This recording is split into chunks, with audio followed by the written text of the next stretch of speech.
coming to you live from Stuart, Florida, the greatest little town in the world. It's the award-winning, critically acclaimed Get Up and Go show on AM 1450 WSTU. You're invited to call the show anytime at 772-220-9788. And now, broadcasting live from their palatial studios, here are your hosts, Evan and Bonnie. Well, thank you very much, Mr. Announcer. The date is Wednesday, March the 31st, 2021. Who are you and what are you doing here? Okay, well, my name is Evan. My co-host is Bonnie, and we do a radio show. Why exactly are you here? Well, I just told you that. We are here to do a radio show. You seem happy this morning. I'm always happy because Bonnie's happy, and when Bonnie is happy, I'm happy, and that means we're all very happy this morning.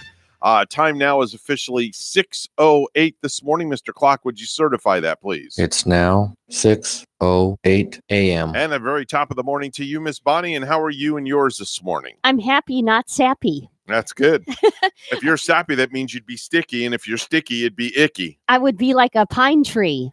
Yeah. And growing needles. That's right. And feeling sticky all over. I just want to let you know I am still stretched out from yesterday, from that 60-second stretch that you did on me. From that one arm stretch, that right? One arm stretch, yeah. I felt really good when I got home. I should have done your other arm to even out that other side. Okay. Well, feel free, whatever you want. I mean, I'm at your beck and call. If you want to stretch, you can stretch me. I don't care. I'll be your guinea pig. You could stretch me all morning, stretch me all day, stretch me all night, do whatever you want to me. I'll just pretend that I'm Gumby and you can just stretch me every which way but loose. Do you remember Stretch Armstrong? Yes. Wasn't he fun? Wasn't it fun to just take Stretch Armstrong and stretch his arms right out? Sure enough. I got to say hi to Iris Hernandez. Iris is watching us on our live feed on Instagram this morning.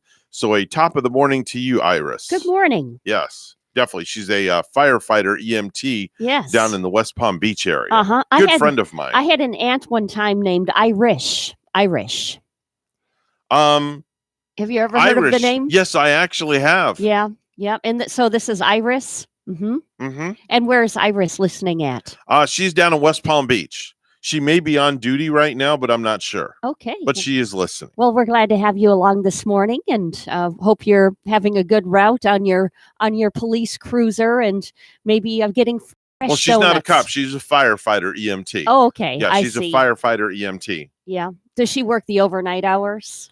Sometimes. I'm not really sure what shift that she works. Okay. Not really sure. But she's a first responder. She is up and at 'em this morning with us then. So that's a very good thing.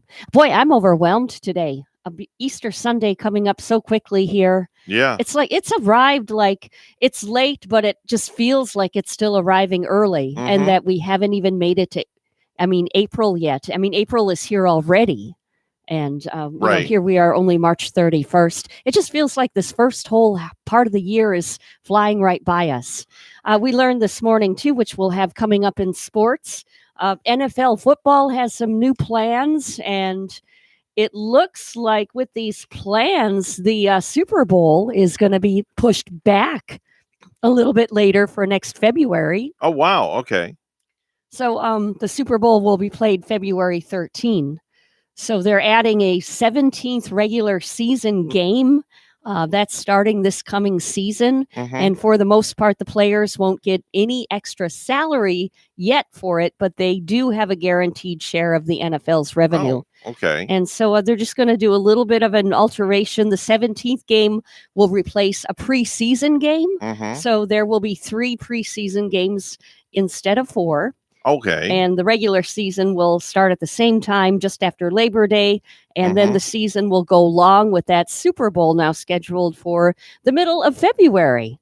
So we're just going to be, we get to January, usually in football season, and I'm just waiting for the Super Bowl to arrive, usually because I have a few bets going on the game. Oh. And I play those, I play the squares. Oh, wow. So now we're just going to have to wait for that Super Bowl a little bit later next year. Okay. Want to say hi to Bobby Jack and Chad Derrick and logging on and catching the show this morning online. Thank you so much for joining in bright and early. If you want to participate in the program, 220-9788, 220-WSTU. Of course, the 772 is the area code. Today is our last broadcast for this month, that is. Yeah. I didn't want to Right. scare anybody. I probably just startled you, Bonnie, when I said it's our last broadcast, and I paused there for Yeah. a second. I thought you startled me earlier. There was a gentleman out in the parking lot taking some garbage to the dumpster, and he looked just like you, Evan, Oh, this morning when I was okay. coming in. He was tall like you. He even kind of had your gait. He had your walk. Oh, And I go, "Hey, good morning, Evan." And as I got closer, I arrived closer. I said, "Oh, you're not Evan." did he acknowledge you? Yeah, he did. You know, he just kind of said hi, you know. Probably thought you were. I don't know. I mean, God only knows what he thought. he could see me carrying my laptop and, you know, my computer. He obviously must have known I was going See, to work that's this another early. reason. Oh God, that I don't want to say aggravates me, but that's another reason you should get a small little Oh, like bag, the just bag. a small little bag like what I have down here, Yeah. and put all your I don't want to say crap because none of your stuff is crap, but No. put all your crap in the bag, Right. because I mean you never know who's going to be outside at 4:00 in the morning or 4:30 in the morning or 5:30 in the morning, Oh, to make and they like can maybe see you're carrying a laptop. they would maybe grab my laptop Yeah. out of my Yeah, hands. and this way, if they don't see it, Yeah. they don't know what's in it. I don't think they would dare grab it from me because you know I am very, very sturdy and mean. I'd like to see you kick some arse. No, Wow. Okay. I will. I would be kicking somewhere that All right. hour of the morning. Somebody tries to steal my stuff. Well, somebody won't have any family jewels anymore. No, That's for damn sure. they would have a sore Easter. Yeah, they'd have a would sore couple of Easter eggs. all sore through Yeah. Easter. Yes. Sore Easter egg and a sore carrot. You know, carrots are on my list. I'm overwhelmed about Easter Why? because What's there to be overwhelmed about? Just go Oh. cook a rabbit. I know why it is because we're missing one extra refrigerator. What? Yeah, we had American Home Shield come out yesterday. You know, we have two Oh, refrigerators. you have that service plan. Yeah. But Okay. one refrigerator went on the kaputs. It went kaput. And now we have to wait to get a part for it. Mhm. I can't remember what the part was, but that part doesn't come till after Easter Sunday. So the So- fridge isn't working? So we'll only have one refrigerator. And Okay, I'm so you used had to having move two. stuff from one fridge to the other, so now you have a packed refrigerator. We're going to have even a more packed refrigerator following Easter when we cook all that food. And, All right. you know, I'll have to send a lot of food home with my guest, I Okay. guess. So what are you making for Easter? Because I want to know if it's going to be worth my while to come to your house and just totally crash your Easter dinner. Well, see, at this point, I wish I could talk to Linda Salisbury, our plant lady. I can and- arrange that right now. I can call her right now. Yeah. I can call her right now on the phone. Wake her little happy behind up out of No. bed. No, don't wake her up for it. The birds Okay. are probably waking her up already. This But is true. I would like to ask her if it's safe for me to pull my big pineapple I've been growing Speak of the out of the devil. ground. Speak of the devil. There she is on our Facebook page. There's Linda Salisbury. Okay, so she just said, "Good morning, Evan and Bonnie." So good morning, Linda. Yeah. A question for you, Linda. If you're listening, should I pull my pineapple out of the ground for Easter Sunday and slice it up and put it on my ham this coming Easter? All right, Linda, if you're listening, 772-220-9788. Call our studio right now. You have 5 minutes to call. That's all I'm giving you. 5 minutes to call. And Bonnie needs an answer. Yeah. She needs an answer. Those- She needs help with the pineapple, for God's sakes. And the pineapple leaves are nice and yellow, but they're getting a little dry because it hasn't rained. Boy, we need rain in the area, man. I mean, man, we need some pouring rain already. Yeah, my pineapple looks like it's getting a little dry, but I think it's ready to be Purple pulled out. rain, Purple rain. There's your rain, okay? Yeah. I'm like really whacked out today. I don't know why. I don't know. Maybe I don't know. did Started you- off the week bad. Now it's Wednesday and I'm feeling good because it's hump day. Yes. Did And you then- get a good sleep last night? I don't sleep Oh. for crap. You should know that by now. You should be sleeping well after I gave you your stretch yesterday. Well, I did. That all was this arm stretched was I kind of went way back here. I felt like I was touching Tokyo or something. Oh. Way back here.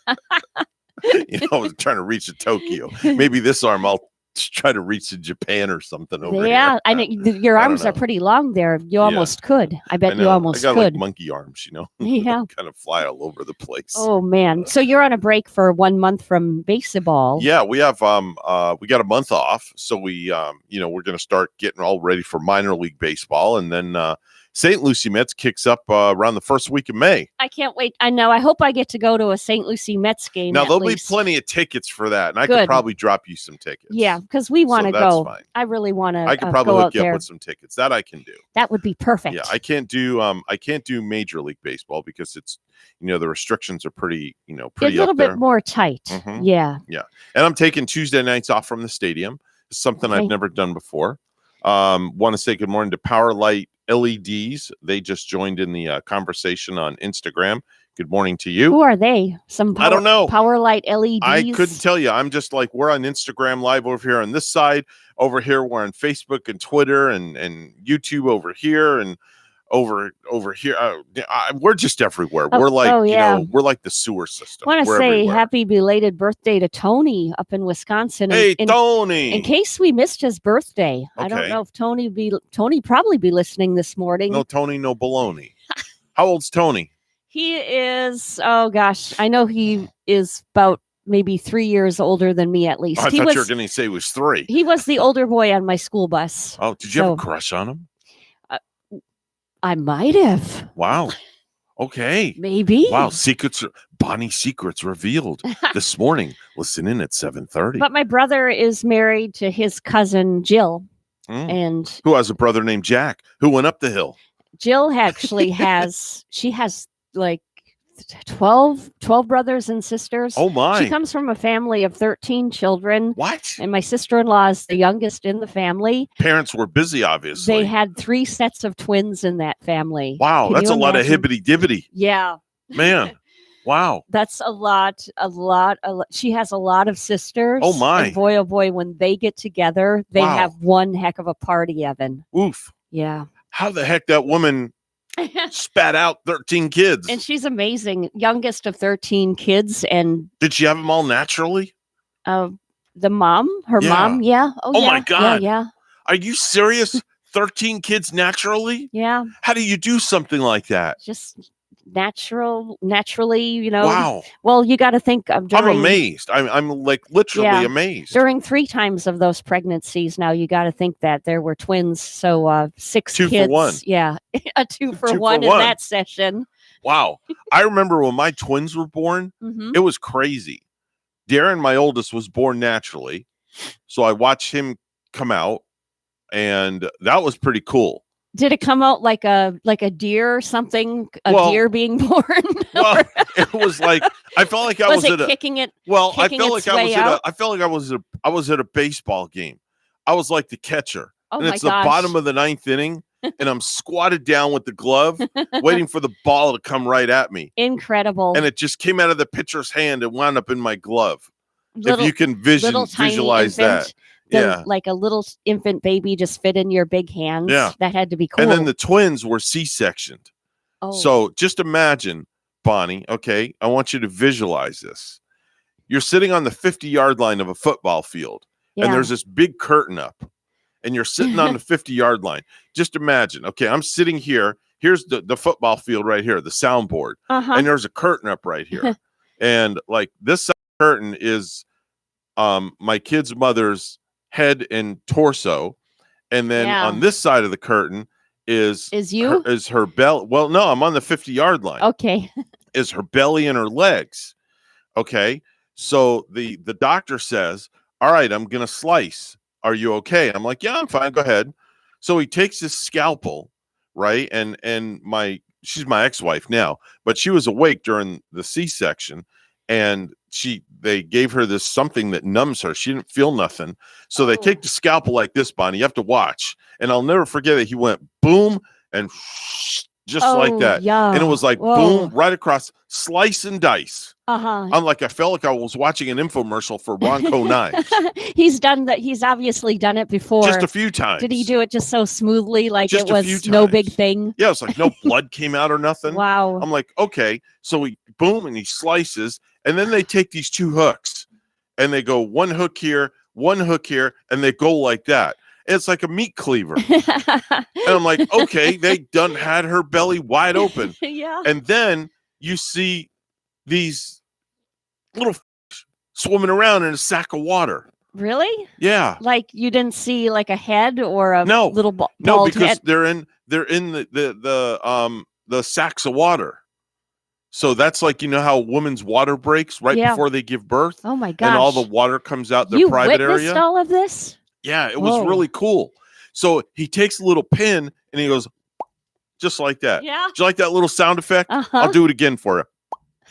One more time. Just Wow. like that. Just And that then all of a easy. sudden the Atlantic Ocean erupts. Did you get it like all swooshing wet and everything? Well, no, I had I had a face shield on and everything. So I'm like on the 50-yard line. I'm looking this way. I'm looking that way.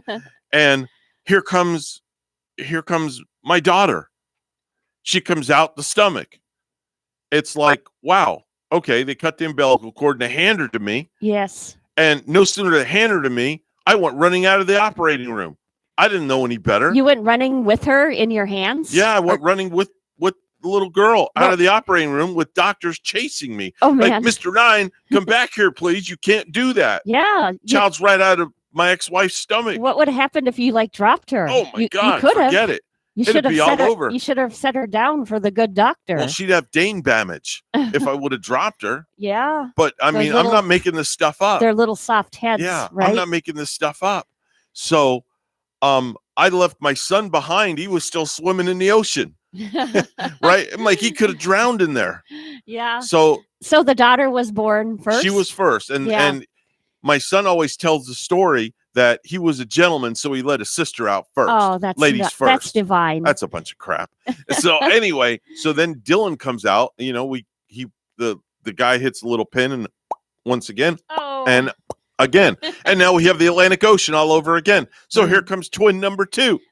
Was Rachel cohort all of this time? This is Was not she- Rachel. This is my ex. Oh, okay. Yeah. I had okay. yeah, this is the I ex. got that confused. Yeah, this is the was ex. was she alert then during She was this fully time? awake. Yeah. Fully awake during the whole C-section birth. Did they give that little shot to her in the spine Yeah, to make They her numbed her up, and then she had a body little feel pump. all numb? She had a little pump in her left hand. So if she ever felt any pain, she just drugged herself up. She could do it all over again. Oh yeah, Just- she was drugging yeah. herself big time. Yeah. She was enjoying that. Somebody at work was telling me that Yeah. it pretty much you get numb and then you just get like high and kind Yeah. of out of it right away. Yeah. So the twins were born, and 2 days later, they were born December 29th, 1991. And 2 days later, both of Dylan's lungs collapsed. So they had to insert tubes and they had to reinflate his lungs. Oh wow. So he lived, and now he's a happy and healthy 29-year-old young man living down in Miami doing photography. And my daughter's a 29-year-old young woman who's a cop down in West Palm Beach. that old, and you described it like it was just yesterday. And I Evan. remember it like it was yesterday. Like Trust me. Yeah. That's something that, From man, the description, you can tell that your memory is, Yeah. is very sharp there. That was very detailed. every time I drive by the beach, I think of the ocean. But that childbirth should be something you'd never forget. No, it was a beautiful thing. I would do it all over again. I would That's definitely wonderful. one more time. And one more time. Anyway, it is 6:25 on the Get Up and Go show. It's time for news. Let's go to the news desk correspondent. Thanks, Evan. Dozens of people in Florida are reporting they've been infected with COVID-19, even though they've been fully vaccinated. The State Department of Health has recorded 6 cases in Volusia County, 6 in Sumter County, and 26 in Lake County. Dr. Timothy Hendricks of Advent Health says the shot still prevents more severe cases, including hospitalization and death, adding that it's still important to get vaccinated. He says the Pfizer and Moderna vaccine are 95% effective, which means there is still a small chance people could get infected, and breakthrough cases like this are possible with any vaccine. A Florida congressman claims he's the victim of an organized criminal extortion by a former Department of Justice official after a New York Times report published Tuesday contends he is the subject of a federal sex trafficking probe. According to the New York Times, citing 3 people familiar with the investigation, the Department of Justice is examining whether U.S. Representative Matt Gaetz, Florida, had a sexual relationship with a 17-year-old girl and paid for her travel with him. The report said investigators are trying to determine if Gates possibly violated federal sex trafficking laws. Gates, whose congressional district covers the westernmost portion of Florida's panhandle, took to Twitter to refute the allegations, claiming that he and his family have been victims of a former Department of Justice official seeking $25 million while threatening to smear my name. The report claims the investigation came about as part of a broader investigation into former Seminole County tax collector Joel Greenberg, who resigned last year after his arrest on several federal charges, including sex trafficking of a child. Greenberg visited the White House with Getz in 2019, posing for a photograph together along with former state Republican lawmaker Chris Dorworth on Twitter. No charges have been brought against Getz at this time. Mary Kate said the decision to get the COVID-19 vaccine while pregnant was an easy one for her. WPTV's Tony Dunnan has the story. The first case believed to be reported in the world of a baby born with antibodies to COVID-19. Now that we've done the story and it's out, just like, what are you feeling now? Oh, gosh. I feel a lot of relief. Mary Kate says the decision to get the COVID-19 vaccine while pregnant was an easy one. I had already made up my mind that I was going to get the vaccine. Confident in the science. I was 36 weeks pregnant. It was on New Year's Eve that I got the vaccine. And then 3 weeks later, she was born. So it was before I could get my second vaccine. But deciding to go on camera took a bit more thought. The story of a local partially vaccinated pregnant woman whose baby was born with antibodies spread worldwide. So why did you decide to come forward and talk to me? It kind of goes towards all the naysayers of, does this person even exist? Like, yeah, I exist. My baby's healthy. She doesn't have, an extra arm growing out of her head, like some people had commented. She's alive and well, and I'm just happy that I could be a part of it. You have thick skin, right? You have to. You really have to. To see all the negative comments about myself and about my daughter, it was really unfortunate. She's a healthcare worker, so she was able to get the vaccine early on. With the first shot, I almost couldn't tell you that I had a vaccine unless I poked my arm. Her second dose, a week after her baby was born. I had a few more side effects. She says she never tested positive for COVID before getting the shot. When baby Addison was born, they tested the cord blood for antibodies. When we had made this decision to go ahead and test her antibodies when she was born, it hadn't really crossed my mind that, we'd be making world news and women around the world would be reaching out and commenting, saying that, they themselves felt a lot more comfortable getting the vaccine, knowing that their baby could potentially be protected from COVID, which is just unbelievable. She's now in close contact with the CDC. They're following her case and her newborn as well to try to gain new insight on the COVID-19 vaccine and pregnant women as well as their newborns. They've already called twice now. So they called right after she was born and then followed up for 2 months, and they're going to follow up again to kind of just ask about my health, the baby's health, the pregnancy. Her pediatrician describes writing this case study as a career highlight. But this is just one piece of the puzzle that we are able to share with the world. We had talked about it ahead of time that we would love to draw from her cord blood. It has no effect on her. Ultimately, she hopes her story will do one thing: encourage women to talk to their doctors and not rely on misinformation found on social media. What would you sort of give as advice to a mom who's kind of struggling with this decision? Like, they're pregnant right now. Yep. They have some reservations, but part of them wants to protect the baby. You have to do, what's best for you. You need to talk to your own physician. They know you best. Tori Dunnan, WPTV News Channel 5.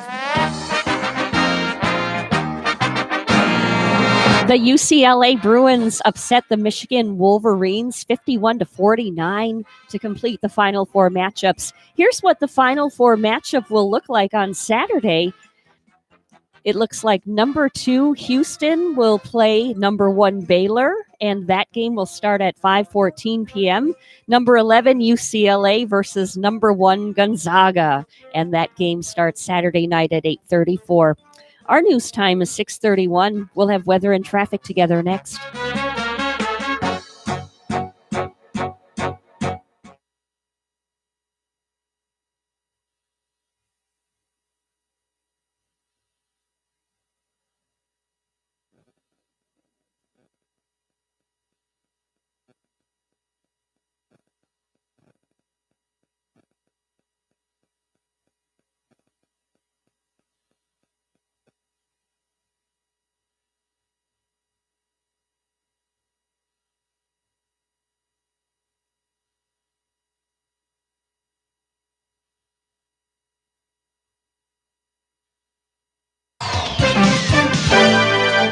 .632 on the Get Up and Go show with Evan and Bonnie. It's time for traffic and weather together, all brought to you by Code Red Roofers. Bonnie? And as we bring up this latest report from the Florida Highway Patrol, we do see an accident, and this is on the Turnpike northbound in Palm City. Turnpike northbound Palm City. This is at mile marker 131, and it looks like there's a little bit of a blockage in that area northbound. So might want to use an alternate route if you have to head northbound Palm City area up the Turnpike this morning. And if you know something, if you see something, say something. Let us know about it at 220-9788, 220-WSTU.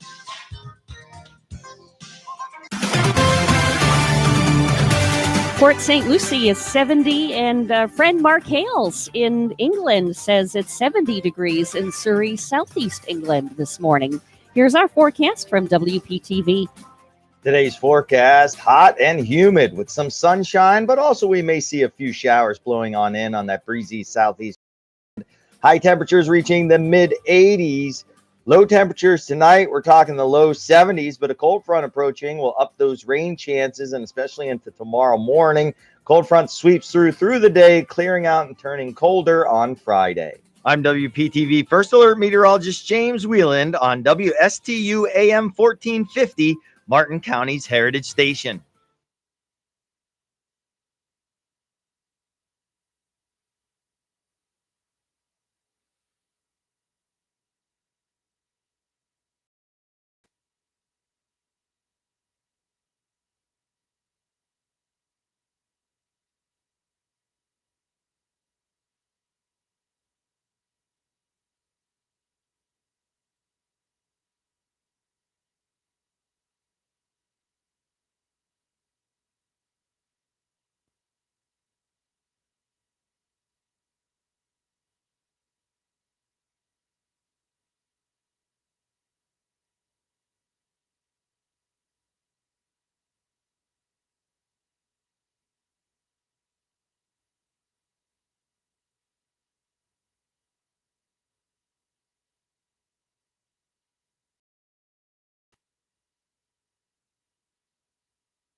If you have a suggestion for the show, we would love to hear from you. Send us an email to WSTUmorningshow@gmail.com. Now let's get back to the Get Up and Go show. Here's Evan and Bonnie.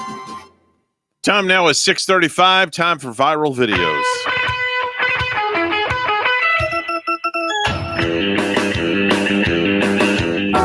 Well, as I scour the internet, I only have one that I found this morning at about 5 o'clock this morning. It's a little boy helping his elderly neighbor shovel the walkway. Now, it's not clear when this happened, but it's just now making the rounds on the internet. This little boy saw an elderly man who's 90 years old shoveling snow off of his front walkway. So he went and took over for the old man. Here's his mom. We just got home from a photo shoot, And our son notices that our next door neighbor, Mike, who is one of his best buddies, he's also close to like 90 years old, is out shoveling his driveway by himself. And our son wasn't having it. So he walked over to Mike's and told Mike that he needed to let him help him. Yeah, and he just took the shovel right out of Mike's hand and just started shoveling the snow. You know, we need more like little kids like this in the world, Evan. The kids that kind of get away from their computer and all the technological devices for a while and get outside and, you know, do some really good old-fashioned chores like this little boy is just doing. Took the initiative, just completely took the initiative all on his own and just started shoveling the snow. Helping out his 90-year-old neighbor. Yeah. That's a beautiful place they're in, too. It looks like a wintry Chicago suburb. Yeah, not sure where it was. I've been to Chicago sometimes, and you know, I've been to the suburbs there, particularly the northern area where I have good friends from there. I have one named Eric, and he keeps sending me pictures of the scenery in this Chicago suburb, much like the vacation scene that you see in with Chevy Chase, where he lives in Vacation, All right. kind of an area like that. All right, I need to send out the bat signal. So Jeff, if you're listening, call the show. There's the bat signal. All right. Let's hopefully Jeff will hear the bat signal. Is he a fan of like Batman or Batman and Robin? No, or I just thought I'd just throw that out there. just let him know Yeah. the bat signal is heading his way. I just threw the bat signal out. Okay. Now, whether he sees it in the sky or not, we'll have to find out when he calls. Yeah. Did you know that 35% of us think that screaming children is the worst part of weddings? Oh man, you know, I got to tell you something. I'm going to rant here for a minute because, you know, being a wedding DJ, there is nothing worse that I hate than when parents bring kids to a wedding and they run amok. During the wedding ceremony, particularly, right? Like, Not the ceremony. Do they let them run like up and down the pews? No, not where not the pews not are the in ceremony. the church. Not the ceremony at the reception. Oh, because a lot of times I don't go to the churches. But man, when I see parents bring little kids and they let the kids run amok all over the dance floor, especially when the bride and groom are doing their first dance as husband and wife. Oh, wow. That is the most disrespectful thing I have ever seen in my entire lifetime. did you ever think that maybe the bride appreciates that and she just loves children, that she No. doesn't mind? No, you this run is- across this the is- ones who this wouldn't is her- mind? This is her moment.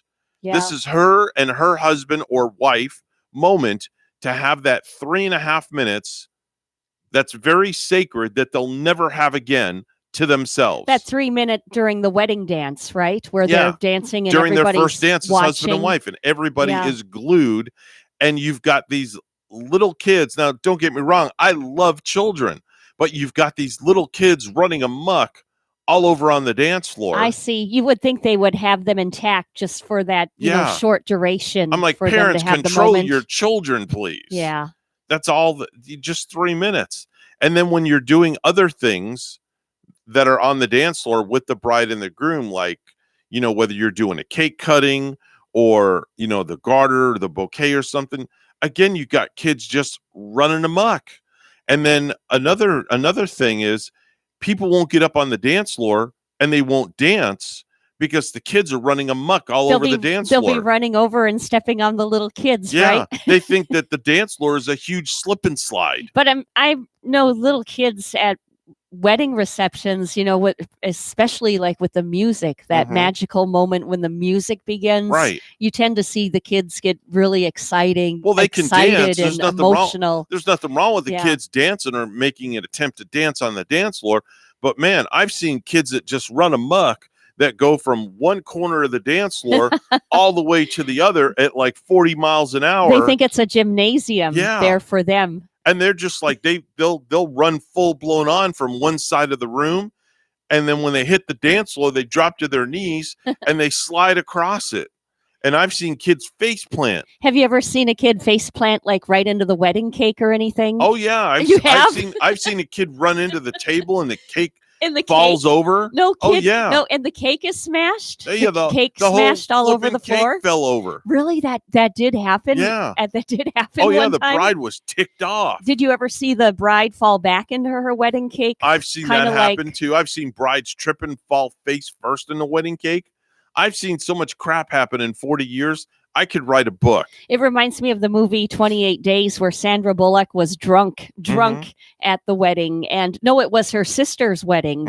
And Sandra Bullock just falls back into the sister's wedding cake and smashes it all over the place. Yeah. And she's just like, 28 Days, the story about, going in and getting sober, but she's drunk and she does that at the wedding. I've seen brides put on invitations, no children under the age of 14 or 12 or 10 on wedding invitations, because brides they don't want to have, either crying babies, which I understand a baby cries when they get hungry. I fully understand that and respect that.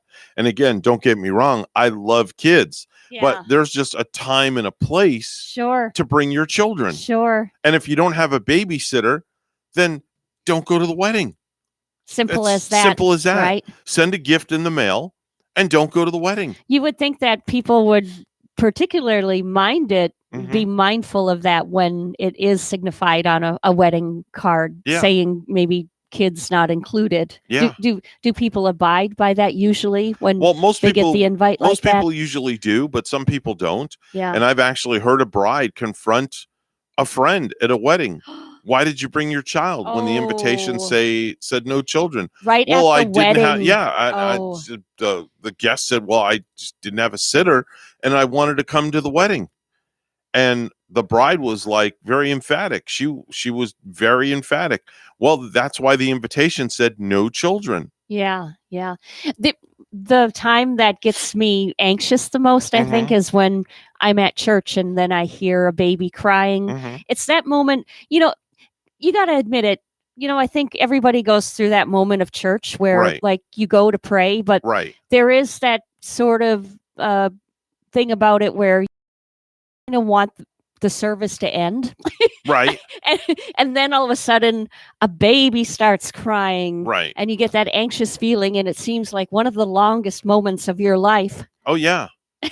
I've seen it happen many times I've seen it happen a few times at our church where they will bring the child into service and the child is fidgety.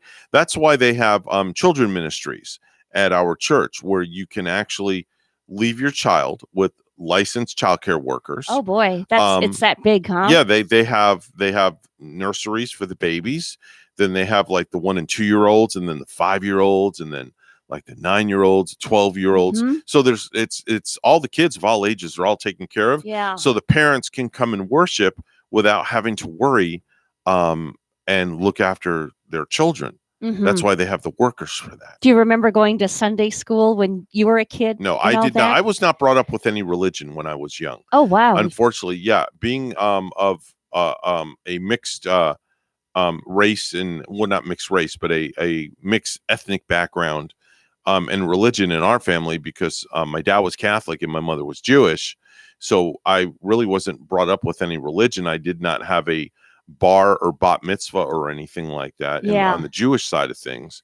So I was not brought up with anything. We didn't have, I really didn't understand what Easter was. Really? I did not understand a lot of that stuff. But now I do. Now you're in the know. Yeah, I'm very much in the know now. Yeah. Whenever I smell the smell of burned out candles or candles burning out, it takes me back to Sundays when I used to go to church with my mom, because at the end of every service, that loud music would start playing, and then the smell of the candles as they were decking them out. Yeah, speaking of candles, candlelight service is at holiday time, at Christmas time, is like one of my favorite times of the year at our church, because it's just so beautiful. They turn all the lights off and everybody's holding up a candle, and you have to figure there's 1,500 people in the sanctuary holding, and it's just like, it's breathtaking. It brings you to tears. Yeah, it really is. I saw a pretty picture. I went to a town near Bayfield, Wisconsin. It swings like right around Lake Superior. Yeah. And this whole town, like with 2 blocks, I swear must have been 2 blocks of those candles that they light, and they put them into those little sandbags. They were lined up and down their streets, and throughout like 2 blocks, I swear, of that whole town, and it looked so pretty. Like Oh, yeah. so pretty. Yeah, I've seen that where that's happened quite a few times. It's a very, very beautiful thing. It's 6:46 right now on a Wednesday morning. It's the middle of the work week. We like to call it hump day, like a camel. Oh, I almost said you Yeah. said pump day. No, hump day. It's hump day. It's time for news, all brought to you by our good friends at St. Lucie Jewelry and Coin. For the best deals in town on any type of precious metals, make sure and go check out Hawk Levy at St. Lucie Jewelry and Coin. Bonnie? Teachers starting their careers here will soon receive raises of more than $6,000 to $45,200 after the school district and teachers union reached a tentative agreement Monday. Veteran teachers could see raises of $800 or $1,000 depending on their years of experience. The agreement comes after nearly 10 months of negotiations, a declared impasse in October, and a letter last week from the State Board of Education threatening legal action if the parties couldn't come up with an agreement. Martin County was the only public school district in the state yet to submit a plan for pay raises and have it approved by the Department of Education. The original deadline to submit a proposal was October 1st.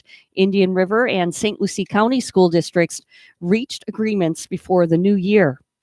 Proposed legislation in the Florida Senate looks to protect colleges and universities from reimbursing tuition and some fees after schools made a shift to online learning during the pandemic. Senator Joe Gruters is the bill's sponsor. This bill creates liability protections for educational institutions that have taken reasonably necessary guidance to diminish the impact or spread of COVID-19 and provides immunity from any civil damages or similar relief relating to such actions. One speaker says the proposal gives unfair protections to schools. The Florida Senate Committee on Education voted in favor of the proposed bill.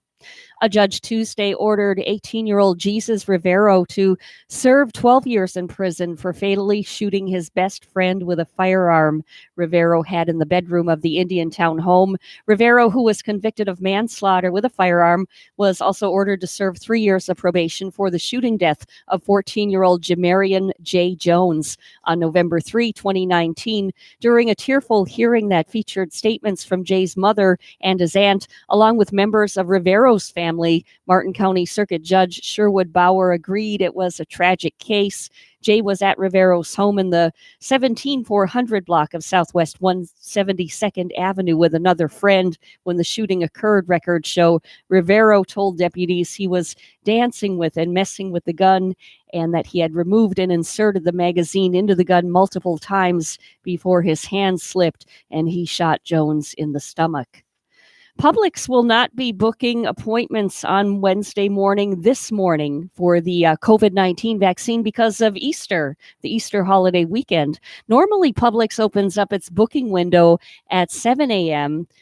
on Wednesday for vaccinations that will take place on Saturday and Sunday. However, because the company will not be giving vaccinations over Easter weekend, it's canceling this morning's booking window. Now, your next opportunity to book a COVID-19 vaccine appointment at Publix will be Friday at 7 a.m.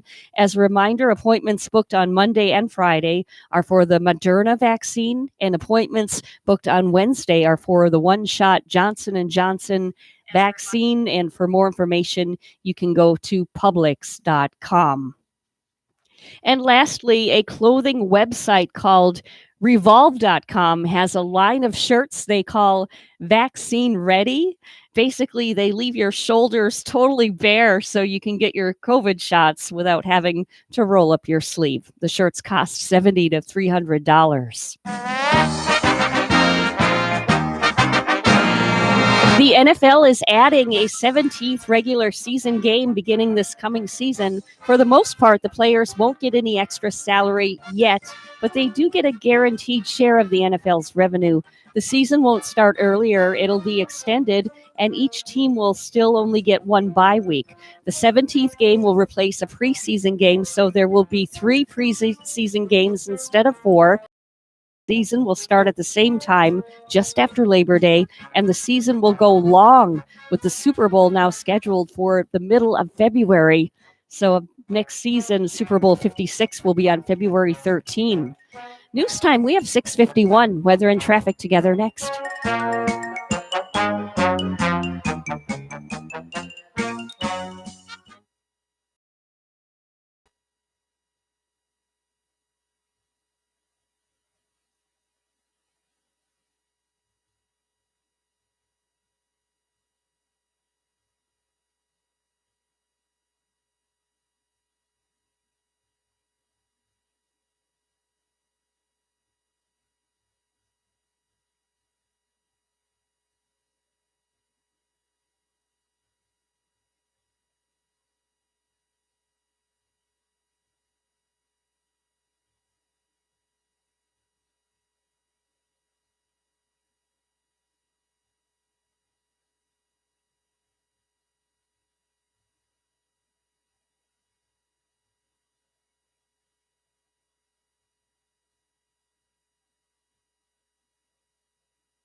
6:52 on the Get Up and Go show with Evan and Bonnie. It's time for traffic and weather together.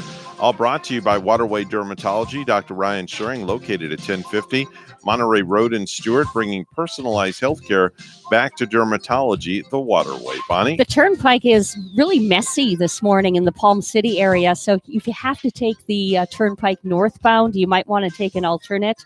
There is a vehicle crash with roadblock, turnpike northbound, mile marker 131 in Palm City. The right lane is blocked, so there's definitely some slowdown. Plus, there are rocks all over the roadway.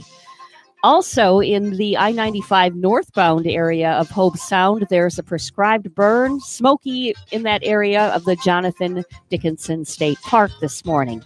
And there's your latest look at traffic. 74 in Stewart and Rice Lake, Wisconsin, a cloudy 24. Here's our forecast at WPTV. Today's forecast, hot and humid with some sunshine, but also we may see a few showers blowing on in on that breezy southeasterly wind. High temperatures reaching the mid-80s. Low temperatures tonight, we're talking the low 70s, but a cold front approaching will up those rain chances, and especially into tomorrow morning. Cold front sweeps through the day, clearing out and turning colder on Friday. I'm WPTV First Alert meteorologist James Wheeland on WSTU AM 1450, Martin County's Heritage Station.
Let's get back to the Get Up and Go show. Here's Evan and Bonnie.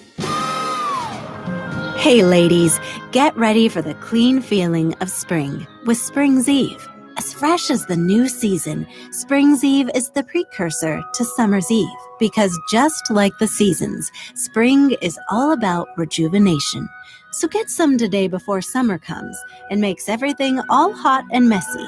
Be a fresh new you with Spring's Eve. Yeah, you're gonna be so fresh. Fresh as a daisy with the new daisy applicator in the spring rain bag. Ah, the sweet smell of spring. Ah, yes, the sweet smell of spring. Bonnie. Yeah. Irish. Nothing like Irish spring. Irish Spring. I use that soap actually, Irish Spring. Do you now? I sure do. I use it once in a great while, but I still like it. Uh-huh. And when I go out to the store, I just can't help myself. I have to grab that bar of Irish Spring and just Oh yeah. take a great big whiff of it. It smells so good. It is. It really is. I do that with candles too. I can't Do you?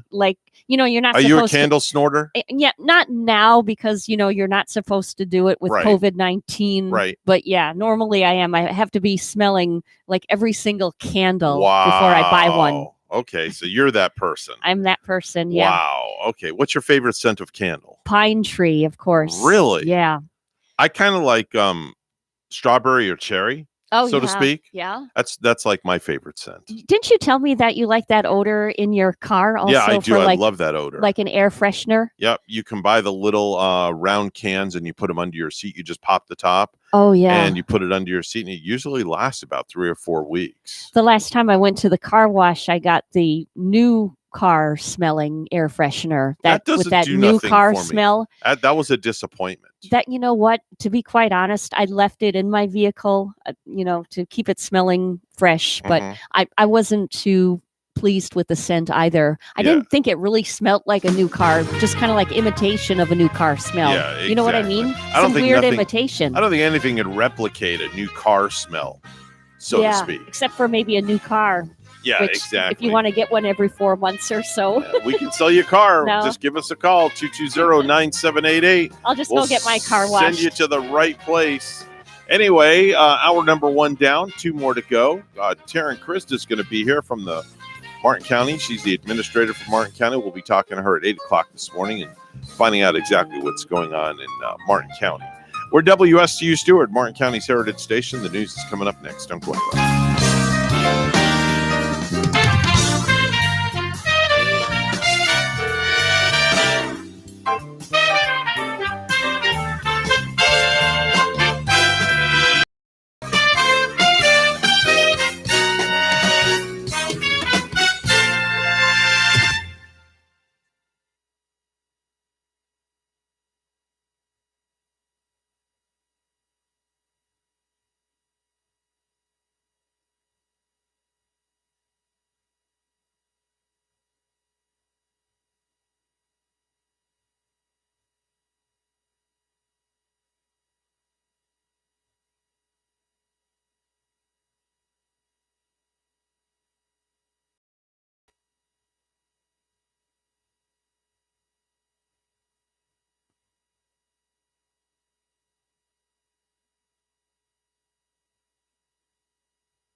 Coming to you live from Stuart, Florida, the greatest little town in the world, it's the award-winning, critically acclaimed Get Up and Go show on AM 1450 WSTU. You're invited to call the show anytime at 772-220-97. And now, broadcasting live from their palatial studios, here are your hosts, Evan and Bonnie. Well, thank you very much, Madam Announcer. It is Wednesday, March the 31st. What day of the week is it? Like I said, it is Wednesday, March the 31st. Hey, that's quite a voice you've got there. You ever think about doing radio? Oh, I don't know. I kind of gave it some thought. Do not call me handsome if you're not gonna give me some that badonkadonk. Oh, you want some badonkadonk? You sound a little young for a little badonkadonk. 7:08. Mr. Clock, would you please verify that? It's now 7:08 a.m. And a happy hump day to you too, Miss Bonnie. And how are you and yours today? I can't complain. No complaints whatsoever. No complaints at all whatsoever. And if you did complain, you know what? Nobody probably would listen. Nobody cares anyway. They'd say, take a number, go to the end of the line. You ever hear that person complain and then sometimes you feel like you're too tired to listen? It happens all the time. I'm like, please, don't start complaining, because then I have to get on my soapbox and start, griping and moaning and groaning and start playing stuff like this. When they start complaining, I feel like, well, I feel bad for you. And then you feel guilty all day because you didn't bend an ear. Sometimes I get that guilty feeling like if somebody texts me late at night, or like if I get that phone call and I'm just too tired to answer. And then you just get that guilty feeling like, maybe you should get on the phone and talk. Maybe there's like a real reason that they're calling. And then when they're done complaining, you can put this on. And then you just kind of like take your fingers like this, close your eyes, cross your legs, and you just you zen. That's what you need. I could do that right now. Last night was that way for me. It was like a night where, I think the dreams throughout the day will come back to me eventually. I know it's a night where I had interesting dreams and slept really well, but I just can't remember what I dreamt. Excuse me, I'm trying to zen right now. Okay. I'm just going to zen for a moment. Let's zen together. Oh, that's so good. All right, I'm done. that was a good zen. That was a quick zen. And sometimes that's all you need is that was a 10-second just zen. A quick one. I guess I could say I zenned out. I know. Just for a moment, and then when you take that deep breath, doesn't it just? It really does. Yeah. It really does. I mean, it's every now and then you just kind of need to take a step back. Like I have like it's really weird. Like if I need to take a moment at my house, I like have a certain place in my house that I go to just like to just kind of just take a breath. And I know it's going to sound very strange. It's the bathroom, isn't it? No, it's not the bathroom, Bonnie. That would be pretty crappy for me to go there. No pun intended. I mean, for some people, it might be their bathroom with the shower and all. No, don't think this is weird, but I'll go sit in my garage. Oh, I have this chair. I have this chair that my wife got me like years ago. It's a gravity chair.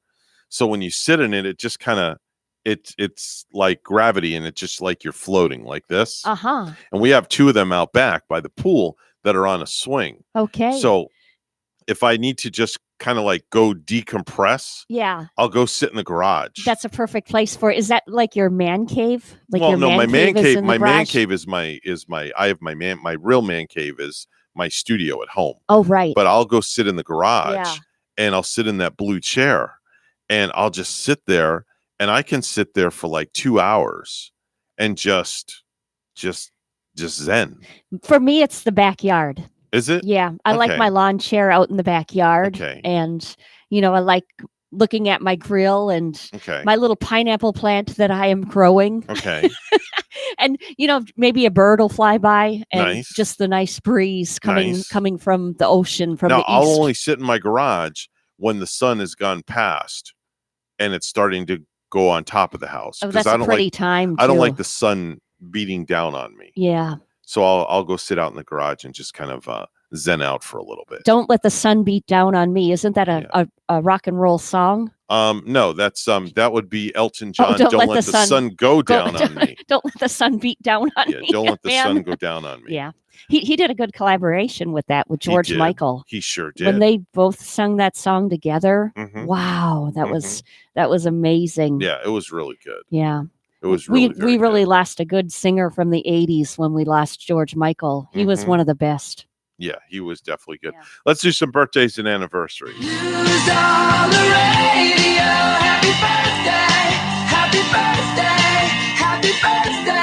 All right, so Bonnie, you got your checklist out for Wednesday. See how many we don't know this time. I do. Get a piece of paper. Yeah. Ready? Yep, I'm ready. All right. So yesterday wasn't too bad. There was only a few yesterday. That we missed. We knew most of the people on that big bad birthday list yesterday. Friday we're going to analyze, and we're going to see just how many for the whole week. Now, I guessed 35 we would be getting wrong, and you had guessed Really? 25 earlier.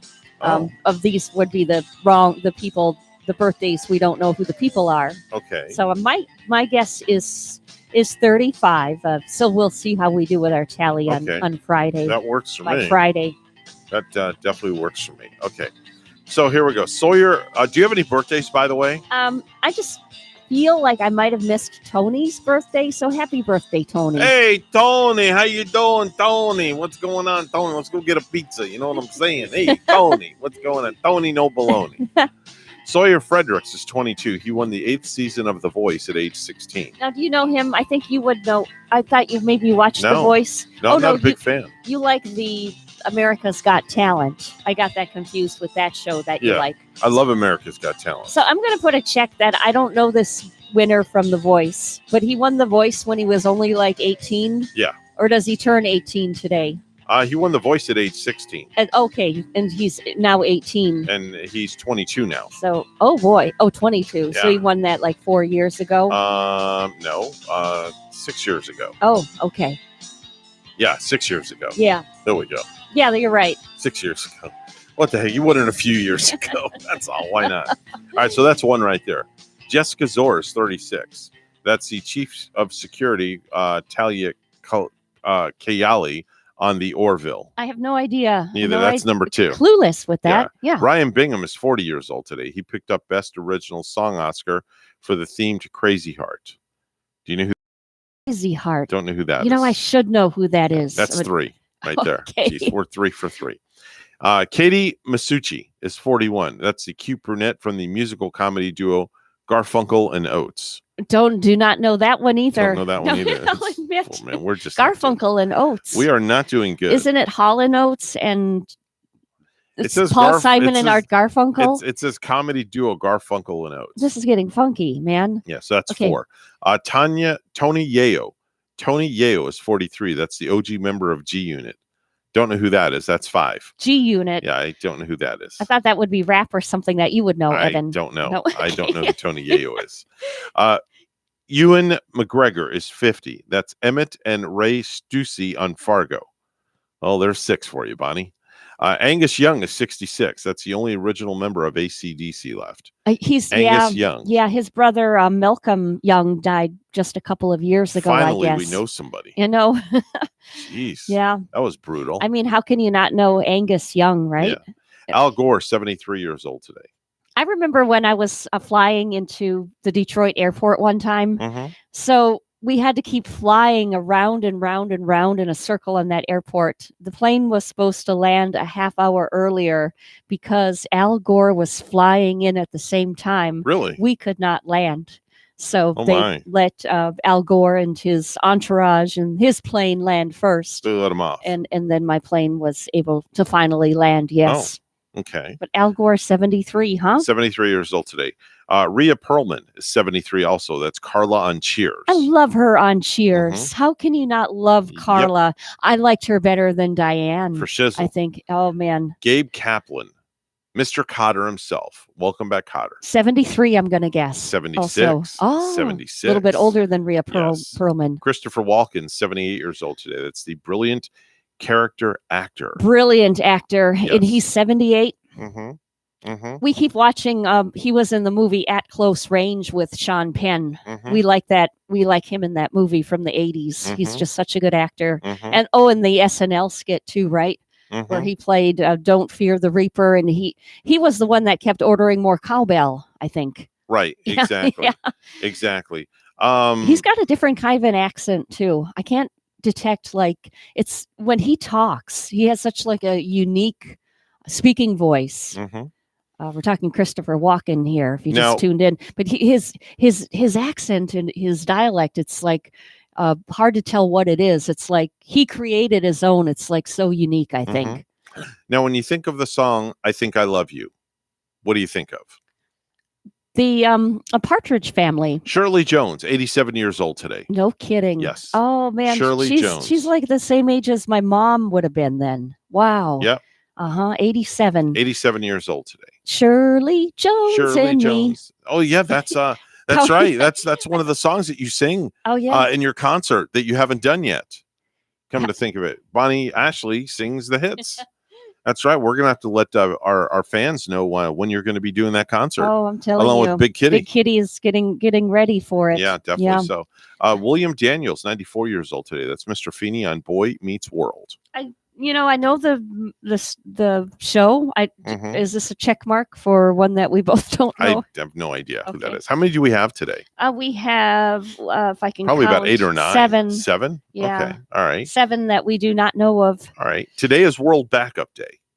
World Backup Day. So I guess we're supposed to back things up, Ah, I guess. does that mean like including having backups for like recycling? And does it involve I don't know. recycling? I'm going to look it up. I don't know, to be World honest with you. Backup Day. World Backup Day. World Backup Day. I'm completely confused on that one. Yeah, I'm not really World Backup Day. Are you finding any literature on It's World Backup Day? a day for people to learn about the increasing role of data in our lives and the Mhm. importance of regular backups. So it must be with the computer age World Backup and Day. having a backup on our very important computers. Okay. Yeah. 151 years ago today, on this day in history, Thomas Peterson Mundy cast his ballot in a New Jersey municipal election. He was the first black man to vote after the 15th Amendment was ratified. What year did I missed the year on that? 1870. 1870? Yeah, Uh-huh. 1870. The first black person to vote? Yep, Yep. 1870. Wow. Very interesting. Yeah, that is. What was his name? Thomas Peterson Mundy. Monday. 132 years ago today, in 1889, the Eiffel Tower was officially dedicated at 984 feet. It was the world's tallest structure of its time. Yeah. It held the title until 1930, when New York built the Chrysler Building and then the Empire State Building. And I think it's been replaced by a building in Dubai recently. Like I think where the country of Dubai now does have like the tallest building. Let me see here. Here's a good one. 89 years ago today, in 1932, Ford unveiled its new V8 engine. The V8. Yeah. The V8. I drove one for years. Did you? My Mustang Roush had an 8 engine in it. Had a V8? Yes, it did. Oh, wow. Yeah. Pretty powerful, very powerful engine in that car. No kidding. It's kind of unique. Was it really like fast? Really fast? Yeah.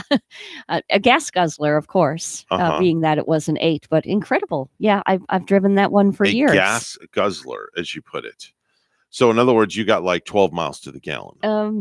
Maybe I got might have gotten a little better than that. Okay. It wasn't as bad as the Montego that I used to drive, Mhm. or the LTD Chrysler 2-door that I used to drive. Mhm. 2 very big cars, and Oh, those wow. those were some real gas guzzler packages right there. All right. There's your birthdays and anniversaries for March 31st, 2021.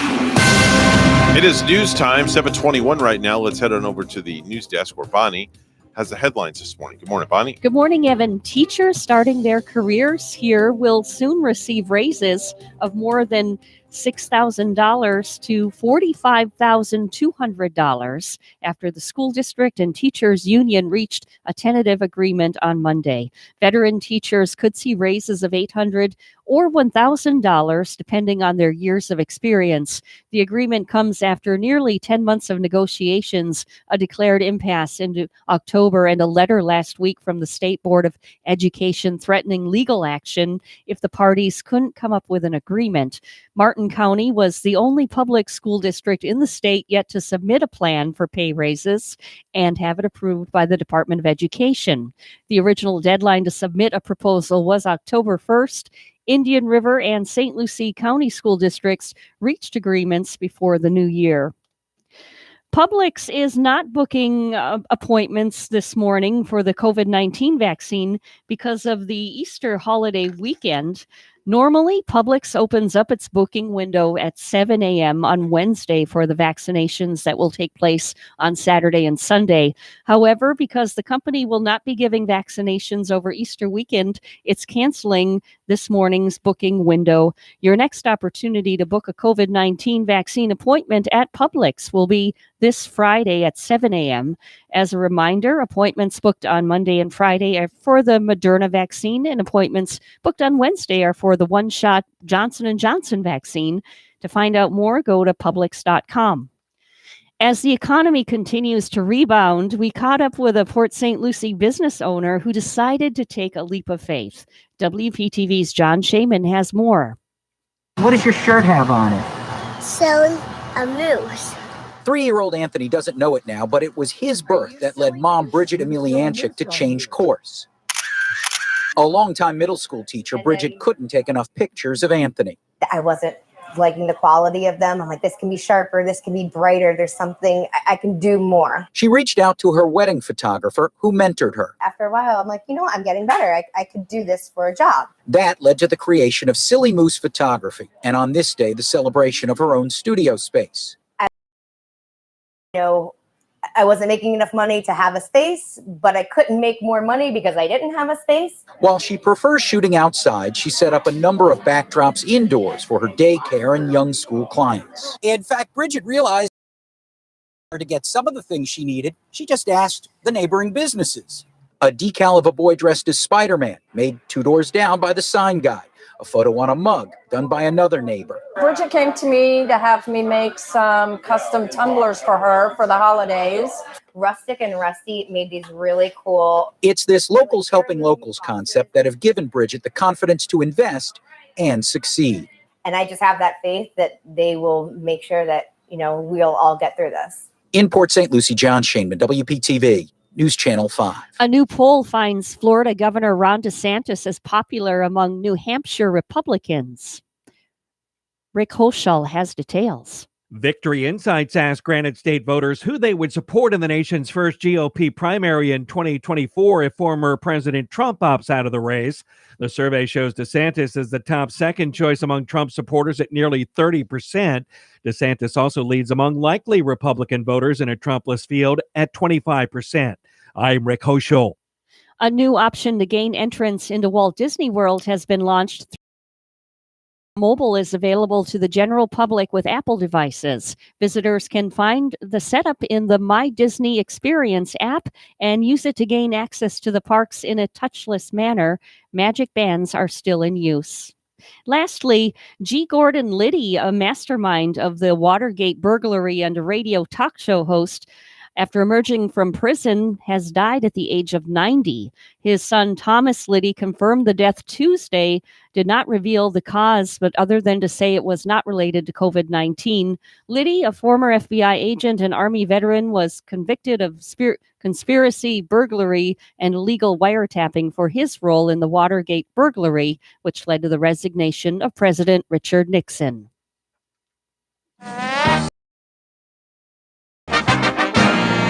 A referee collapsed early in the first half of Tuesday night's Elite Eight matchup between Gonzaga and USC.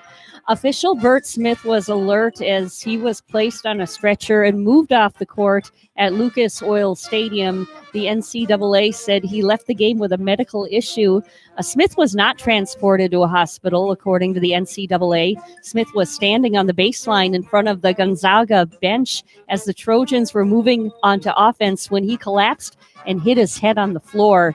Gonzaga won 85-66 to advance to the Final Four. Our news time 7:27, and we'll have weather and traffic together next.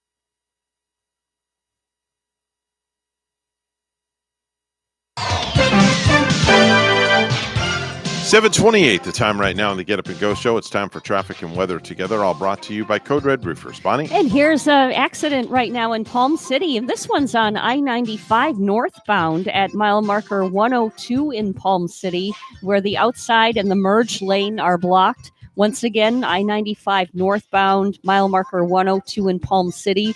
Lane blockage in that area. You're going to see traffic slow down and use caution there. We do have a prescribed burn going on too this morning. I-95 area in Hobe Sound by Jonathan Dickinson State Park. So look for smoke in that area. Use caution. There's your latest look at traffic. It's 70 in Port St. Lucie and in Hobart, Australia, 64. Here's our weather at WPTV. Today's forecast, hot and humid with some sunshine, but also we may see a and on that breezy southeasterly wind. High temperatures reaching the mid 80s. Low temperatures tonight, we're talking the low 70s, but a cold front approaching will up those rain chances, and especially into tomorrow morning. Cold front sweeps through the day, clearing out and turning colder on Friday. I'm WPTV First Alert meteorologist James Wieland on WSTU AM 1450, Martin County's Heritage Station.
If you have a suggestion for the show, we would love to hear from you. Send us an email to WSTUmorningshow@gmail.com. Now let's get back to the Get Up and Go show. Here's Evan and Bonnie. This is not headline news. Taylor Swift's new song is called You're All Over Me. It's about cat hair. Michael Strahan underwent a dental procedure to temporarily fill the big gap between his two teeth. His dentist said the gap was so big that cargo ship in the Suez Canal could have passed through with no problem. Skirts for men is the latest fashion trend. Excuse me, let me cross my legs. still getting used to it. And a Vincent van Gogh painting was auctioned for $15.4 million. Wow. It sounds expensive, but it did include the frame. This is not headline news. Well, from not headline news, I guess we may as well get some stupid news. And now it's time for Stupid News. It's so stupid and awesome. Where we ask the important questions. Are some people too stupid to live? Why are people so stupid? Are you effing stupid? So I thought we'd go to Bedford County, Tennessee this morning, Bonnie. Let's start off in Tennessee. Yeah, let's go there.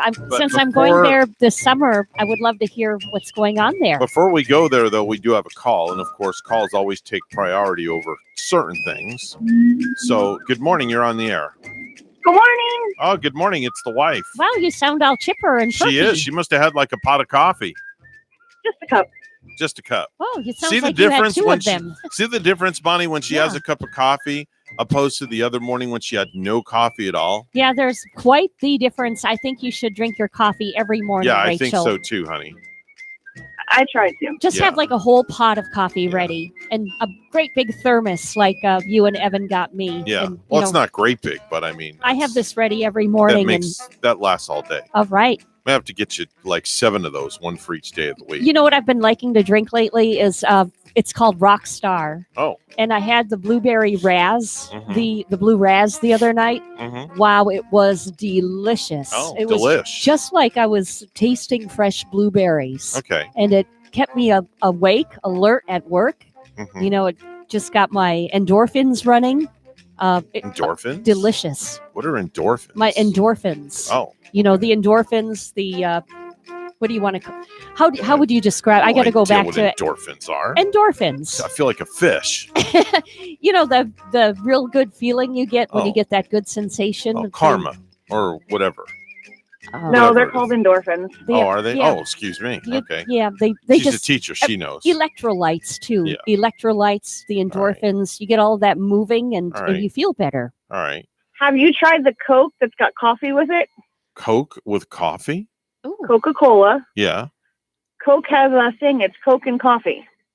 Coke and coffee. Sounds like it would be pretty good.